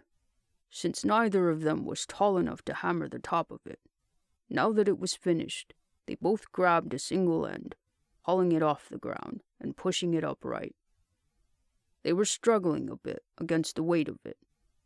So once they were finished, panting and shaking out their tired arms, I couldn't resist teasing. It's upside down. Mal groaned, stepping back to examine the structure, seeing as it was only a frame. It didn't matter what way they'd set it, which she realized. "Arsehole," she laughed, grabbing a twig off the ground and flinging it at me. Let's do the rest, Kara prompted impatiently, grabbing a long plank of wood to start covering the skeleton. Mal watched her line up the plank and then looked at me, reading the concern on my face and giving me a sympathetic smile. Kara was still so eager to get to Pittsburgh. I was too, but the closer we got, the more real it began to feel that we were walking into something potentially dangerous. What if we were too late? I'd never forget the threat Jed had made. If he ever saw us again, I'd be begging him to put us out of our misery. I couldn't let anything happen to Kara, but I knew she'd never forgive me if I changed my mind. While Mal and Kara continued working, I continued to pass them nails. After a few minutes, Matthew appeared in the woods, heading our direction. He smiled when he reached us, particularly at Kara, who gave him an awkward but distracted smile in return. and then walked past us to the dirty table against the side of the house. He'd been carrying a couple of rabbits he must have caught in the woods. He flung them up on the table, reaching for a knife and a rusty can on the surface. Dugan, Kara said, holding her hand out. I tore my gaze away from Matthew as he began to skin the rabbits and sat down on the log used for splitting wood, tossing Kara a nail. This place was actually a lot more peaceful during the daytime. It was secluded, giving me a better picture of why the house's owners were so comfortable. I looked beyond Kara and Mal towards the woods, taking in the beauty of how green it all was. There was a soft summer wind blowing through the trees, rustling the leaves and creating a ripple of light in the shaded air beneath the canopy. There were even squirrels chattering at each other from the branches, and I couldn't remember the last time I'd actually stopped to appreciate that the wild world was still thriving. While I scanned the woods, my eyes landed on something in the distance. It really only stood out because of the color. It was gray in comparison to the brown of the tree trunks and the green of their leaves. But it wasn't a stone type of gray, or a muddy type either. It was pale enough to almost be off-white. I squinted, leaning forward on my seat to get a better look. It didn't register what I was looking at until it blinked. The lids of its eyes shut slowly, and when they opened again, I would have sworn the stalker was looking right at me. Yoo-hoo, Kara sang, waving a hand in front of my face. It startled me so bad I dropped the jar of nails, and they spilled out on the grass at my feet. I bent over to scoop them back in, and then extended one to Kara while my eyes searched the woods for the ferrule. It was gone. Kara watched me for a moment, taking in the intensity of my gaze, before following to the trees. What? I shook my head, straightening up to rid of the paranoia. Nothing. But when she resumed working on the shack, I turned to look at Matthew. He was dropping scraps of rabbit meat into a metal pail on the ground with absolutely no method to how he cut it. Some were strips that could have been smoked once we were done building the smokehouse, but others were sloppy cubes that would rot before they cured. Not to mention the complete lack of concern for sanitation. The knife was dirty, and by the looks of it, the bucket hadn't been cleaned recently either. I was about to whisper to Mal and Kara to ask them what they made of it, when Matthew finished what he was doing. He wiped his bloodied hands on a stained rag on the table, picked up the bucket, and passed us another smile before heading back into the woods with the meat. I watched after him for a minute, beyond intrigued and even more freaked out. "I'll be right back," I said, standing and trudging past Kara and Mal. They both gave me curious looks, but I ignored it and strode to the trees, squinting in the distance to keep Matthew in sight. I ducked behind trunks along the way in case he'd look back and see me. I crouched behind bushes, doing my best not to snap any foliage beneath my feet and not to let my breathing get too loud. It was difficult, considering I hadn't regained complete strength of my lungs yet, but eventually Matthew came to a stop in a small clearing. I knelt down, creeping closer behind the cover of the plants, until I reached the edge of the meadow. Matthew set the bucket down at his feet, doing a searching turn that made me nearly lie flat so as not to be seen. And when he didn't see anything, he whistled a short, eerie tune into the woods. At first, the entire forest seemed to grow silent around us. The clatter of squirrels and birds ceased. The air grew thick with anticipation. A twig cracked in the distance, and as something drew closer, I could hear the soft crunch of leaves beneath footsteps. A pale figure emerged from the trees on the opposite end of the clearing, and this time I did drop to my stomach to make sure I was completely hidden. It was the stalker I'd seen in the trees. I'd bet my life on that. But even though Matthew appeared alone, and there was no reason for the pharaoh not to attack him, he wasn't running. He just stood there, letting the female stalker stride right up to him. He did look tense as he used his foot to nudge the bucket forward, putting it halfway between him and the pharaoh. "Hey, Ma." My eyebrows furrowed. What the hell? For a moment, in the silence that passed, I almost expected the stalker to say something in return. But then it dropped over the bucket with a starving snort, snatching up a handful of raw meat to scarf down. It swallowed pieces whole, tinting its fingers and mouth and chin red with fresh blood. But Matthew just stood there, watching with a disjointed amount of complacence. "Pop's foot's doing better," he told the stalker, even though the creature didn't seem to hear him. "Don't hurt him anymore." I lifted myself up to try to get a better look over the bushes. "He'll come see you soon. I think he misses you." The stalker pulled the bucket closer, hunching it over and peering up stealthily, as if it suspected Matthew would steal some of the food. "Grandpa's been grumpier than ever," Matthew chuckled. I straightened a little more, leaning forward over the bush and blinking hard, trying to convince myself that I wasn't seeing this right. "He thinks Pop broke his foot on purpose." I leaned over just a little further, and the action was met by an angry hiss somewhere beneath me. I glanced down the moment before the snake struck and fell backwards out of instinct to avoid its massive fangs. But as I crashed down, it threw up foliage and made a ruckus in the debris, and while I landed on my ass, I saw the stalker bolt upright. Its cold stare landed right on me. I barely had time to think before it roared. It sprinted immediately toward me, getting halfway there by the time I managed to scramble to my feet. I took off running, the crashing of feet hot on my heels and hearing Matthew shouting, "Pa!"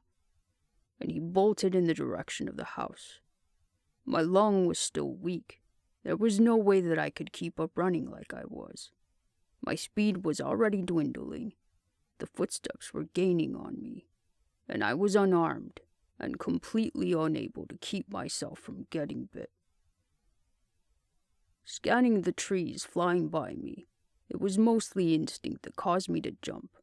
I shot upward, grabbing a low-hanging branch, and ignored the stabbing pain in my ribs, while I pulled myself up. There was a ferocious snarl from beneath me, and right as I got my feet up, the stalker hurled itself into the air. It missed my legs, but I still scrambled higher up into the branches. It retreated a few paces and ran at the tree, and this time when it jumped, it managed to catch the lowest branch. "Mau!" I yelled into the woods, breaking a thick stick from the limb of the tree and swiping at the stalker. In the distance, I could hear Matthew shouting for help. "Mau!" The stalker reached for me, and as I simultaneously stepped back and made a jab at it, I nearly slipped out of the tree.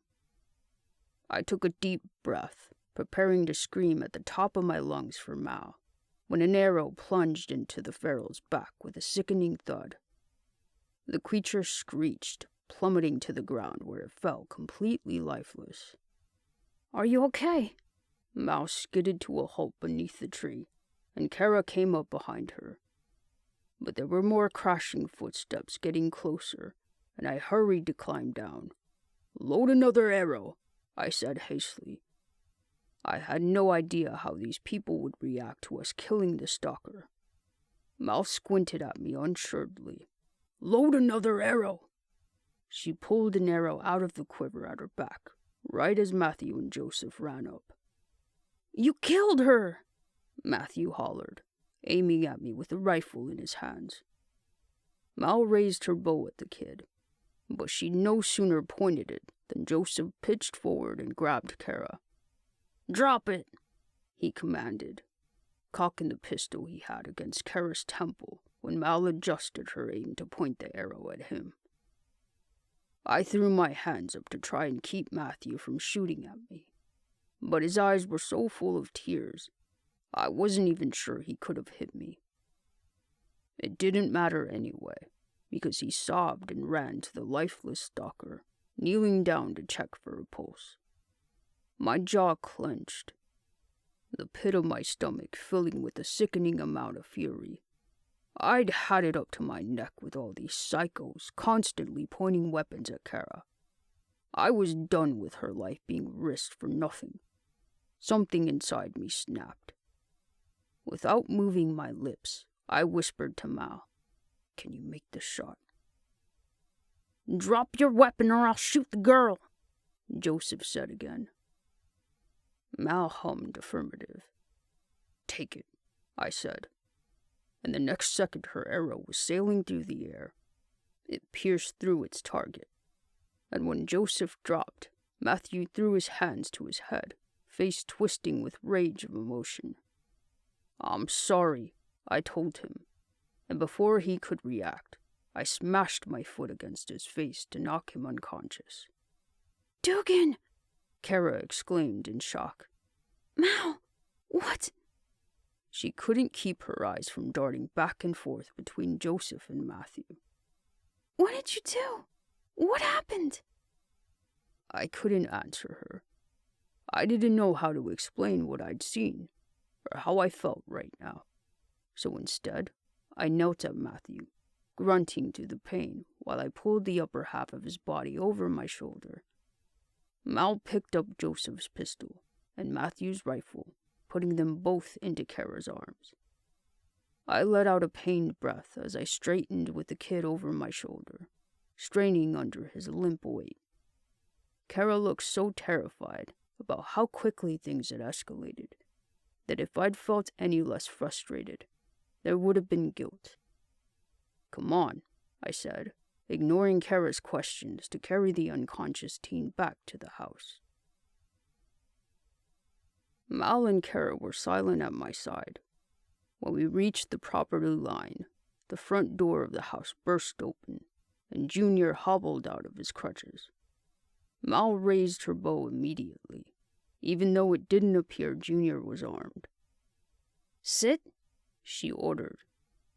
He began to lower himself on the porch, while his eyes narrowed at the boy over my shoulder. "Where's my father?" Mal strode right up to him, keeping the arrow on him, while I scuttled past to put Matthew down in the kitchen. "What did you do to my son?" "Kara," I said, motioning to the pistol she was holding. She gave it to me. "Matthew will be fine. I only knocked him out." Junior's upper lip curled menacingly. "My father!" I swallowed, trying to hold on to that fury I'd been feeling so the guilt and pity wouldn't sink in yet. "Look," I sighed. "We're taking this pistol, and I pulled out the clip to check the ammunition. 10 bullets in it. And we're getting that car part we came for.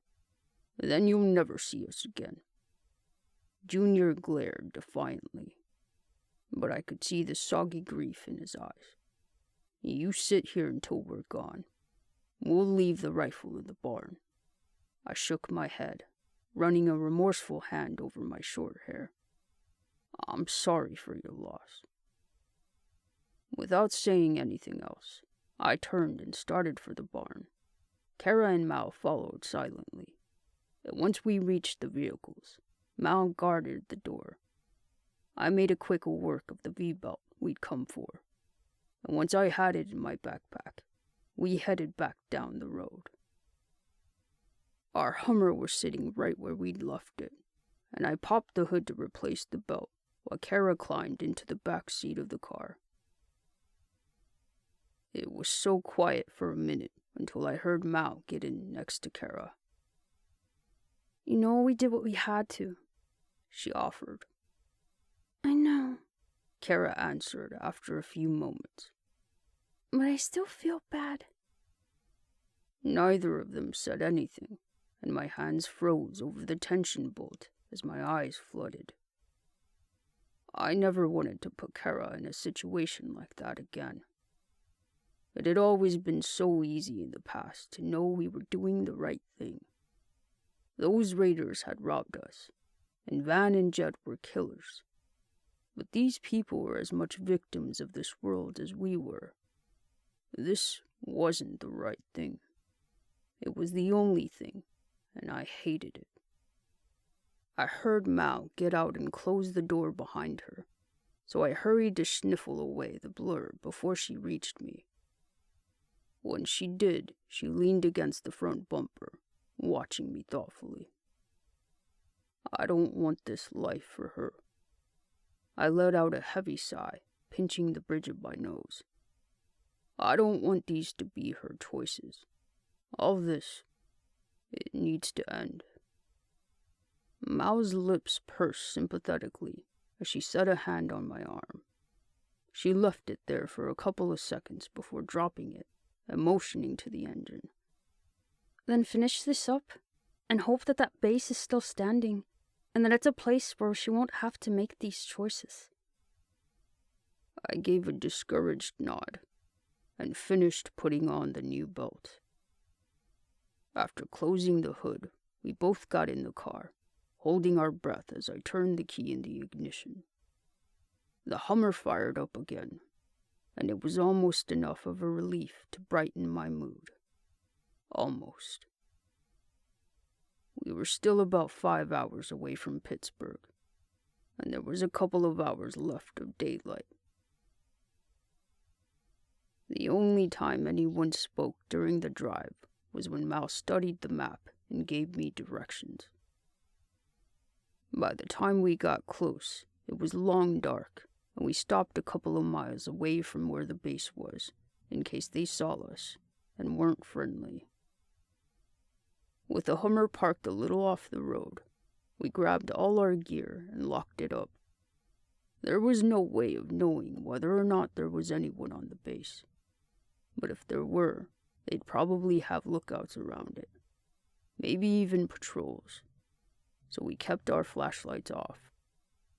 It slowed us down considerably in order to move through the dark without tripping over branches or making too much noise. We had to tread carefully. Every once in a while, there'd be a noise that wasn't made by us, and we'd stop for a few minutes, me with a pistol raised, and Mal with an arrow tensed on her bowstring, waiting to see if it'd been a feral. That couple of miles took us just as many hours, but eventually we could see lights in the distance, and the night was quiet enough that voices carried from the same location. We crouched behind the peak of a small hill, over which we could see the fence of the base.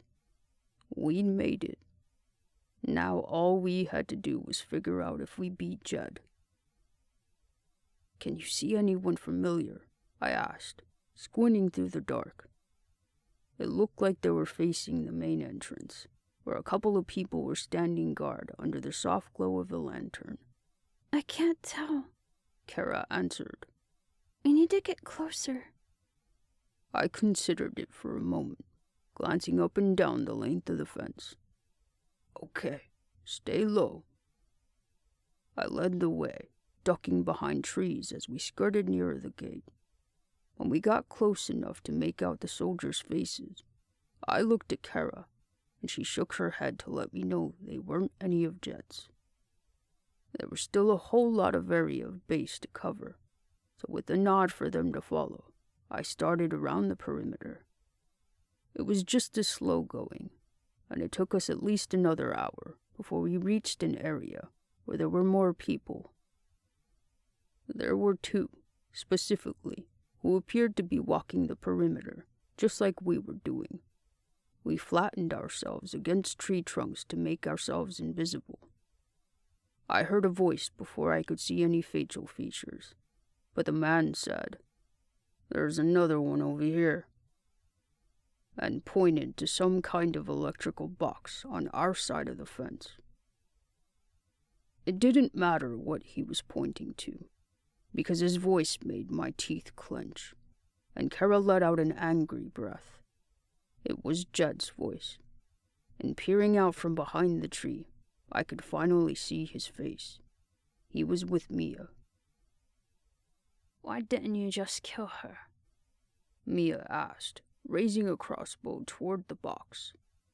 Jed waited until she'd shot a small arrow at the electrical box, sending sparks flying into the night. "She's our ticket out of here." There was a rope attached to the arrow, and after they damaged the box beyond repair, they yanked it out. I didn't need any background information to know what they were doing. They were destroying the power sources for the electrical fences and removing the arrow so there was no evidence. Mia tugged the rope until she reclaimed the arrow. "How'd you even know she'll play into your plan like you want?" "I just know," Judd stated, and they resumed walking along the fence. My hand tightened around the grip of my pistol. We were too late to warn whoever had let him in there. But that didn't mean I couldn't make sure he never hurt anyone again. I can make sure he never went through with whatever plan he had. It was too dark for them to see me lean out from around the tree and raise my gun. They were quiet for a few seconds before Mia said, "You're fond of her." "Jealous?" Jed asked, and a hint of amusement in his voice made me seethe.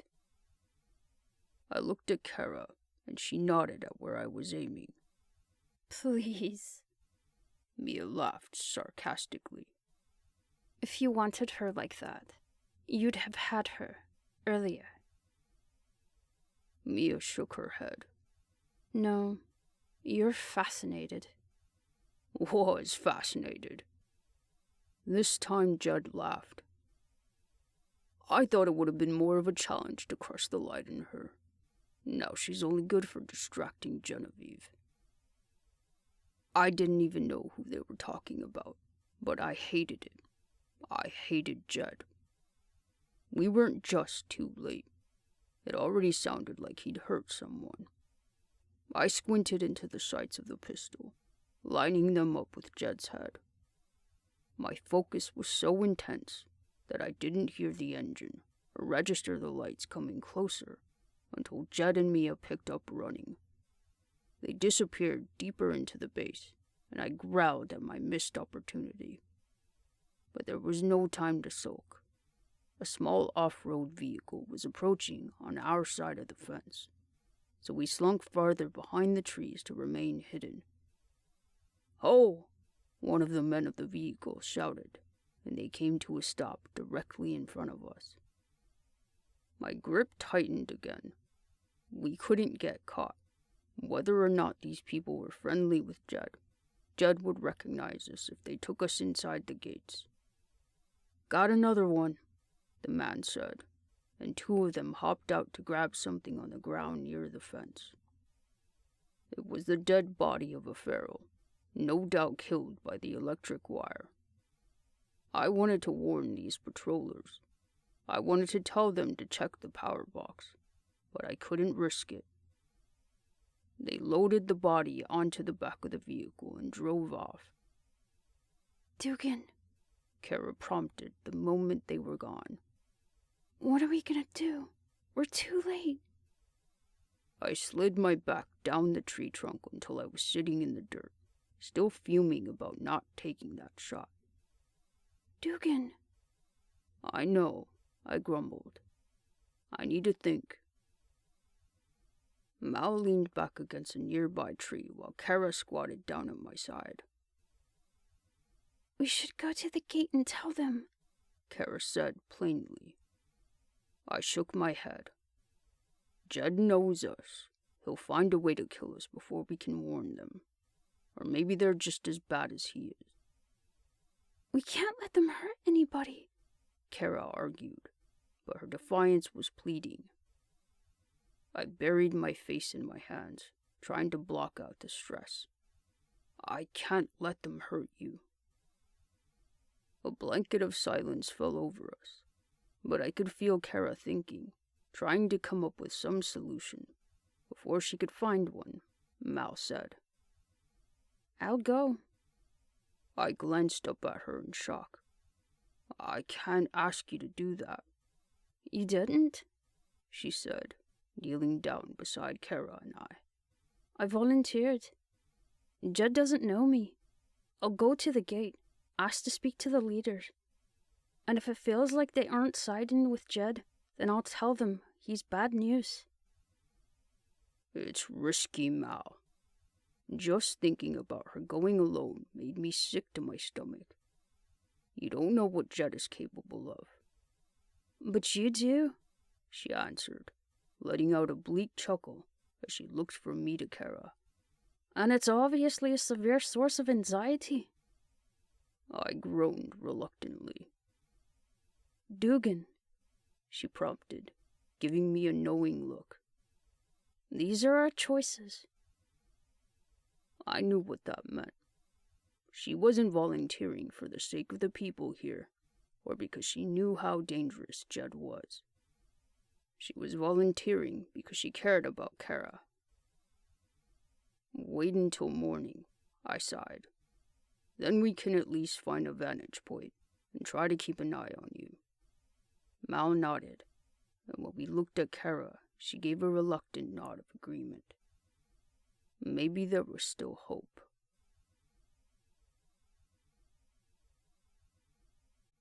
Chapter 54, Dark Star, Echo.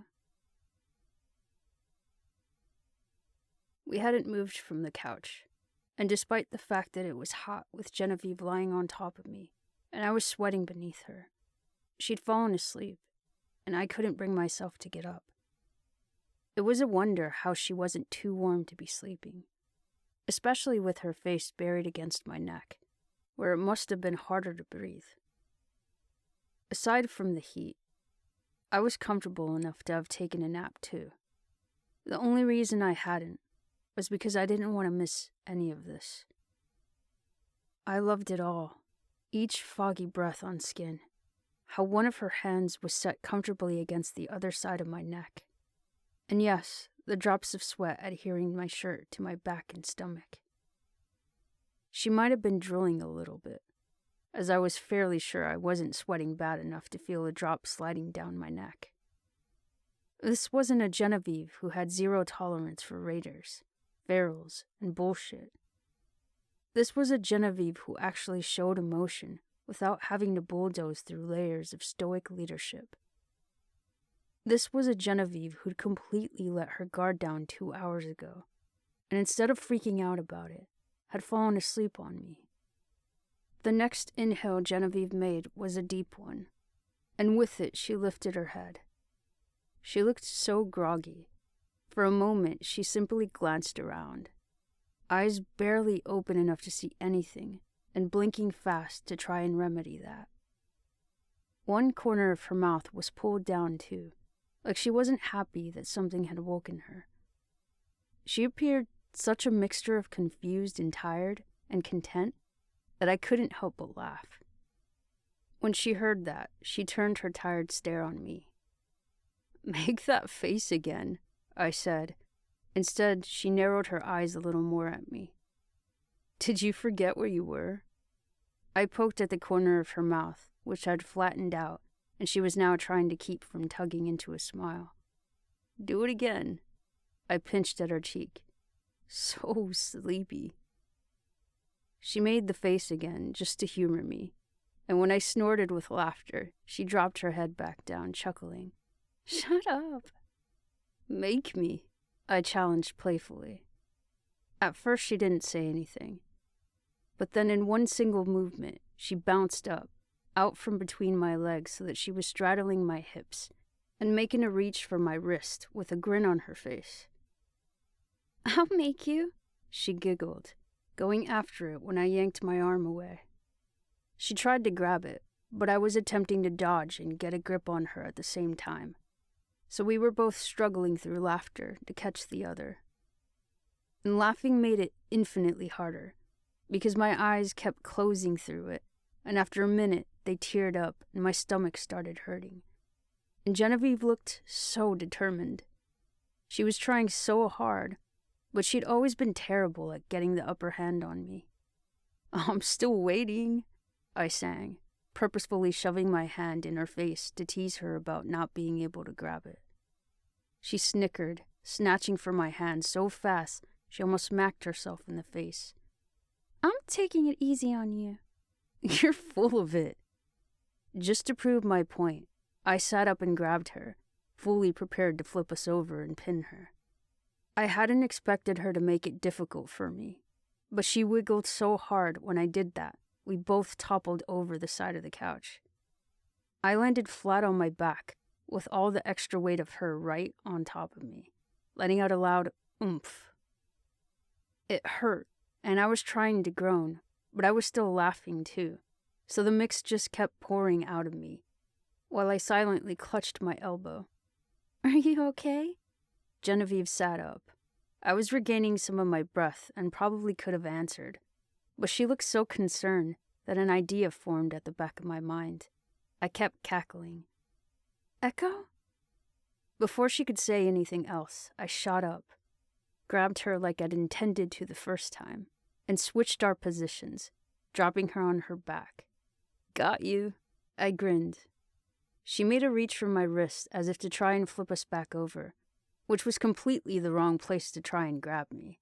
I caught her hands and pinned them at the sides of her shoulders.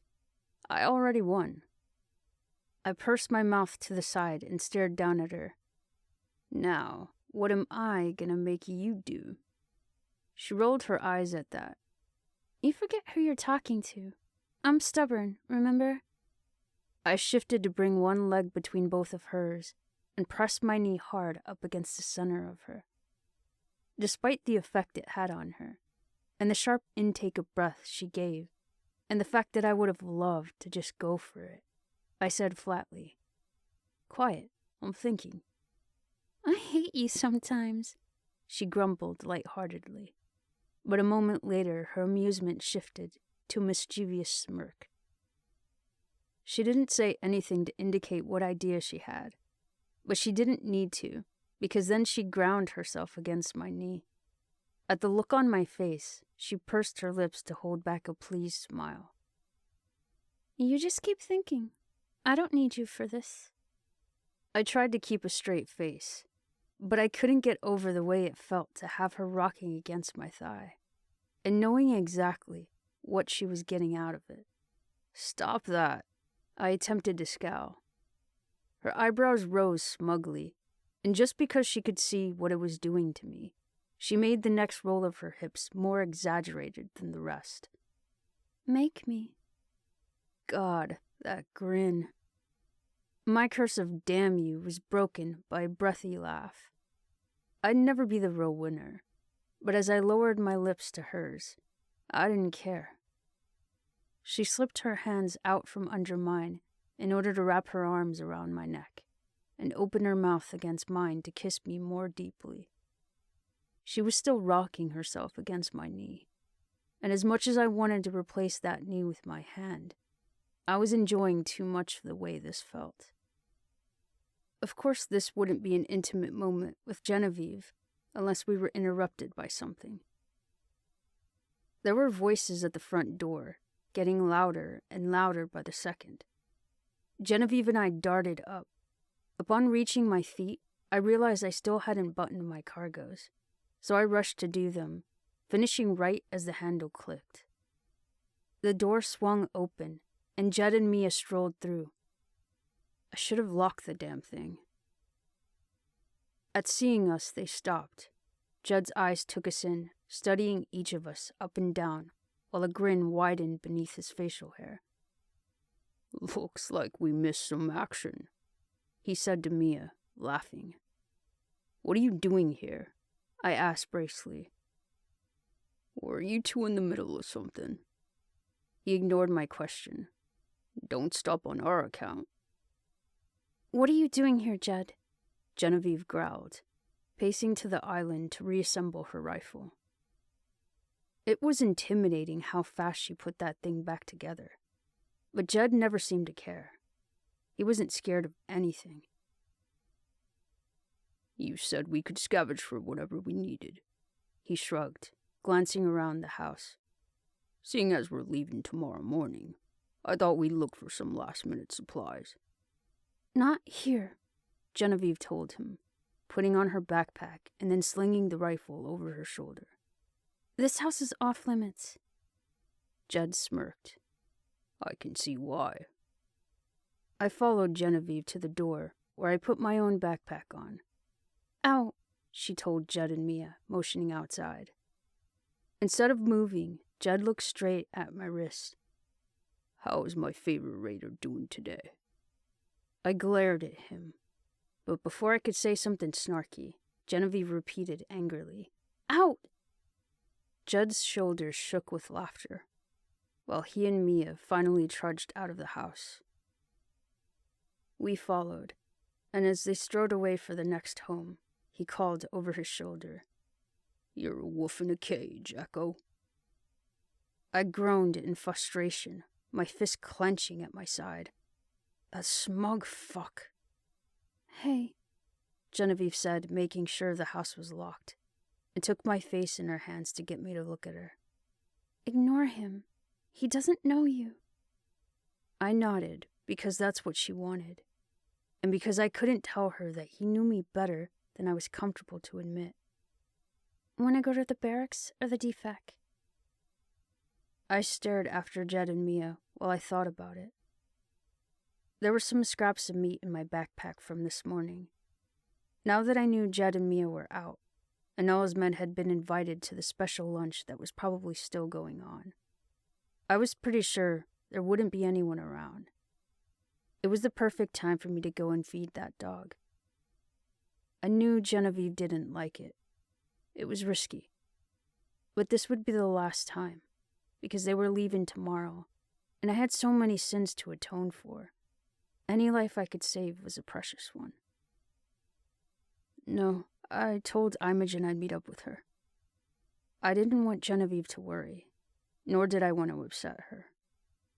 "Okay." She gave me a lingering kiss, her lips curling with a modest smile when she pulled away. "I'll see you later." I watched her disappear, making sure she wouldn't see me head off in the direction of the stores Jed's group was staying at. I snuck in through the same side door I always did, checking for anyone inside before creeping to the cage in the middle of the empty venue.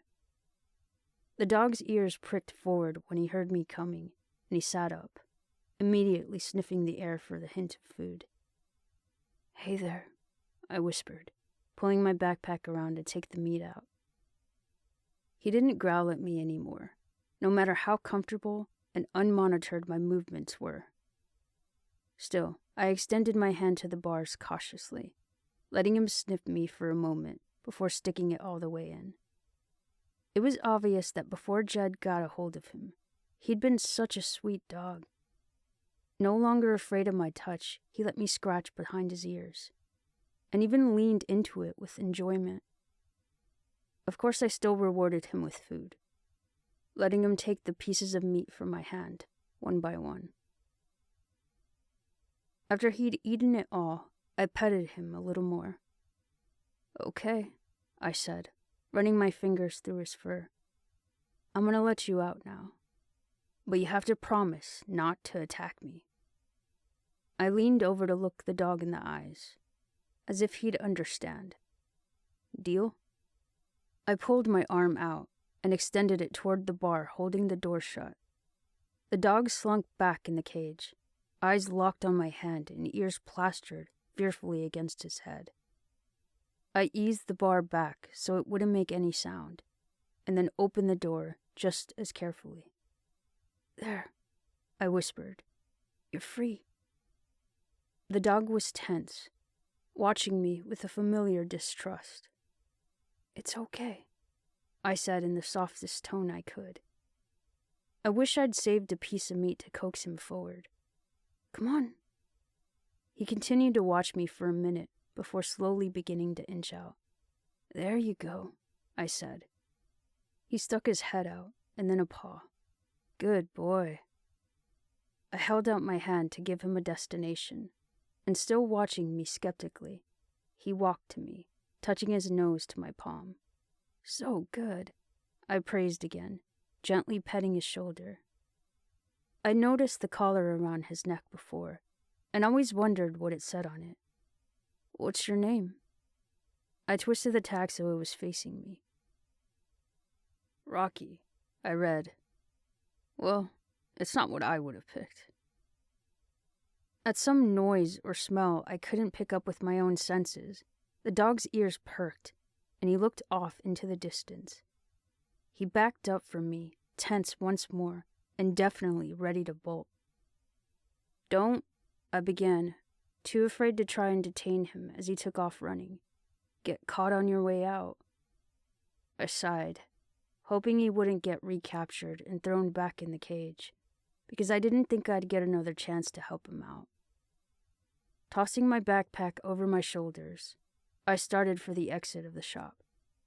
I'd just reached the entrance when I heard some footsteps heading my direction and ducked back behind a shelf out of sight. "He's at the gate out back," one of the men said. Their footsteps continued past me toward the main shop where they'd all been staying. "About time," the other grumbled. I crept out of my hiding spot, watching the men disappear into the store. "Don't do it," I whispered to myself, glancing to my exit at the end of the hall. Who was at the gate out back? And why? "Don't do it. Genevieve would get pissed." I stared after the exit one last time, while my feet carried me in the opposite direction.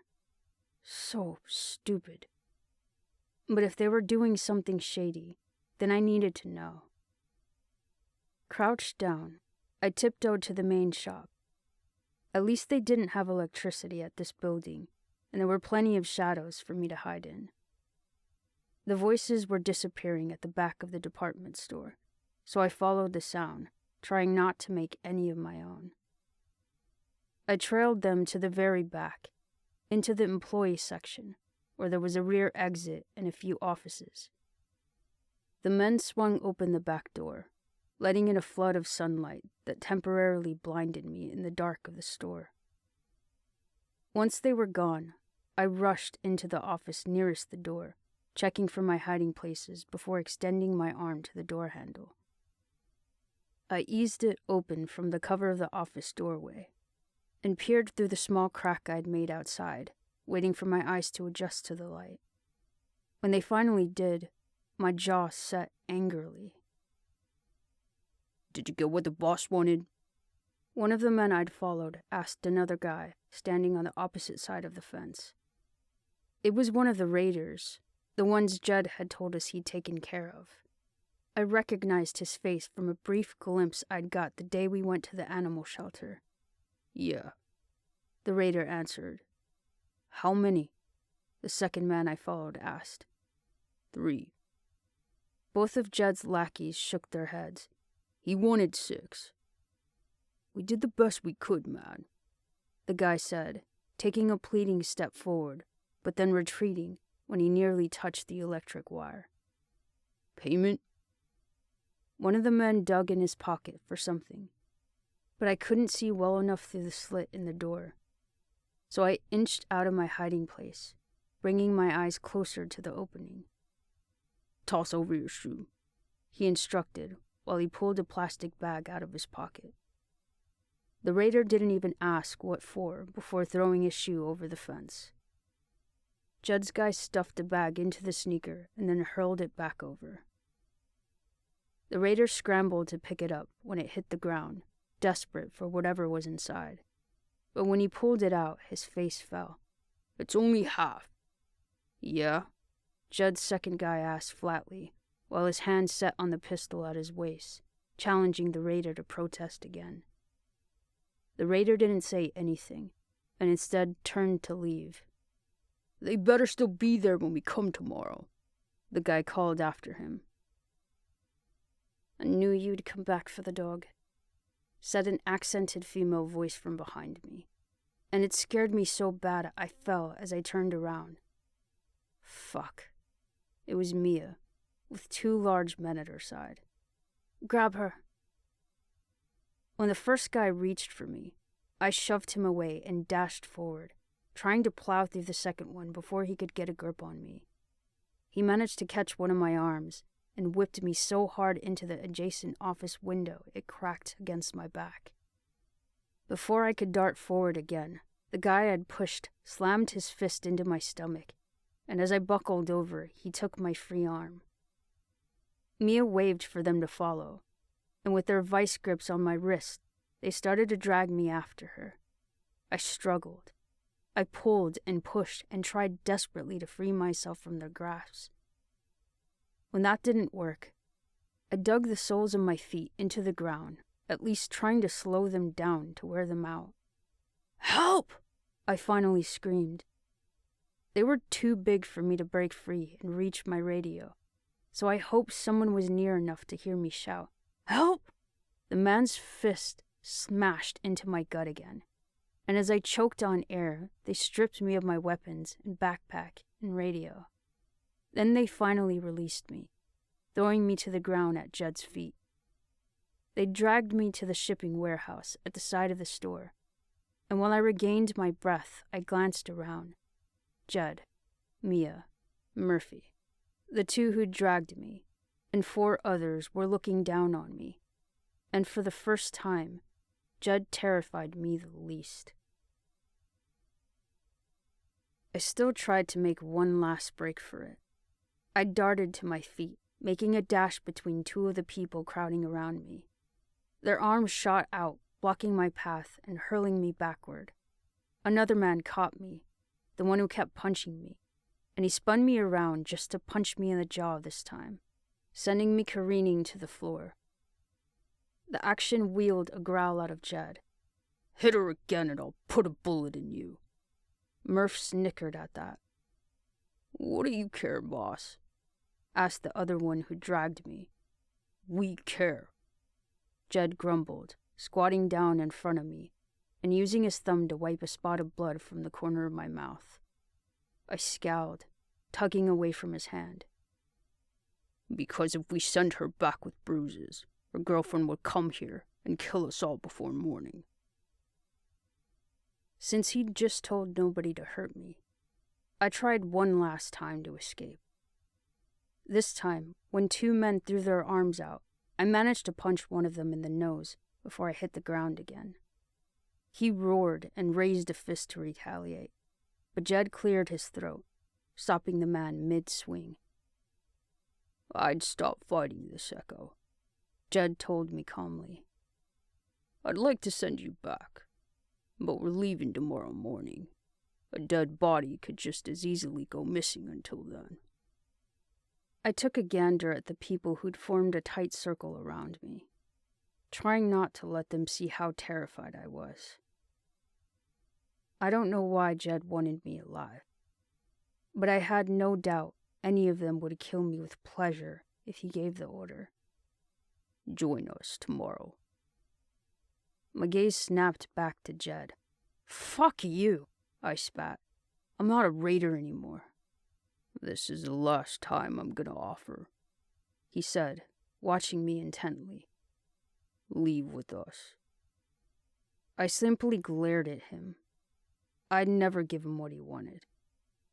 "You stupid child. What did you see here?" "I saw one of the raiders you were supposed to kill," I told him angrily, pushing myself up. I'd barely reached my feet when somebody kicked the back of my legs, sending me to my knees. It hurt to fall like that, but the fear and fury I felt let me ignore the pain. "Why are you working with them?" Instead of answering me, Jed looked at one of the men in the circle. "Go get me some of the good stuff. Boss, the guy protested. We're running low. Judd shot him a fierce glare, so he immediately turned. Whatever you say.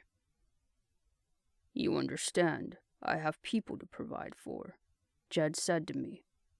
I do what I have to. He held out his hand as the man returned, placing an empty syringe into it. Judd nodded at two people behind me, and not a moment later, they grabbed my arms to hold me in place. What are you doing?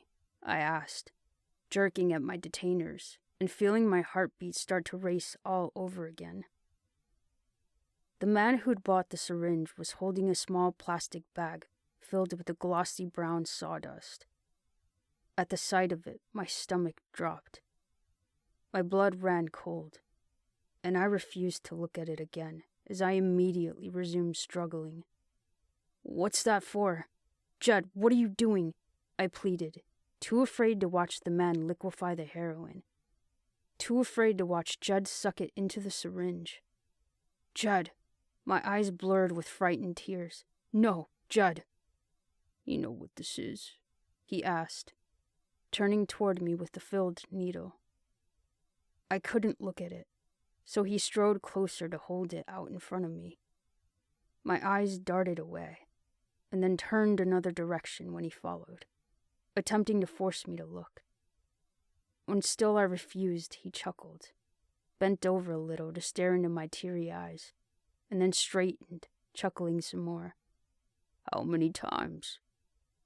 What? I choked.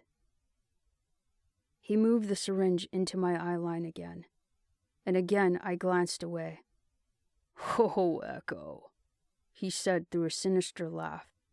You're making this too damn easy for me.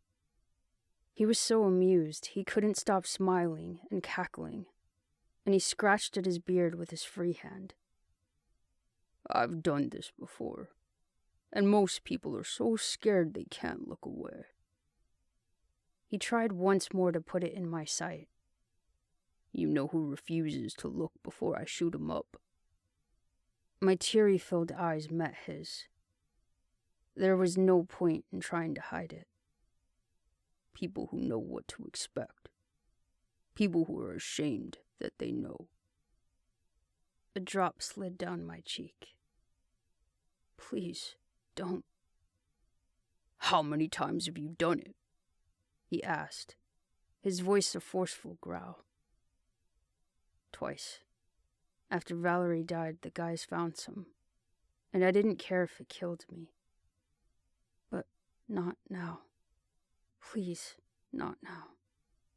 I'll tell her, I threatened desperately.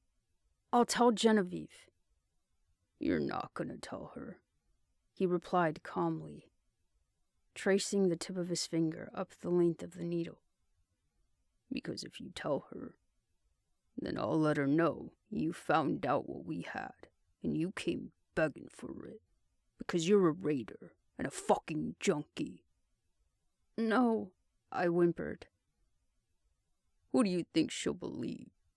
He continued, squatting down once more in front of me, with an amused smirk. Doesn't seem like she knows you got history. If you lied about that, then why would she believe you over me? You gonna lie to her again?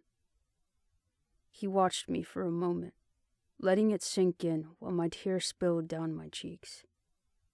So, you're not gonna tell her, he stated. And you're not gonna tell her about the raiders, because you care too fucking much what she thinks of you. Judd, please.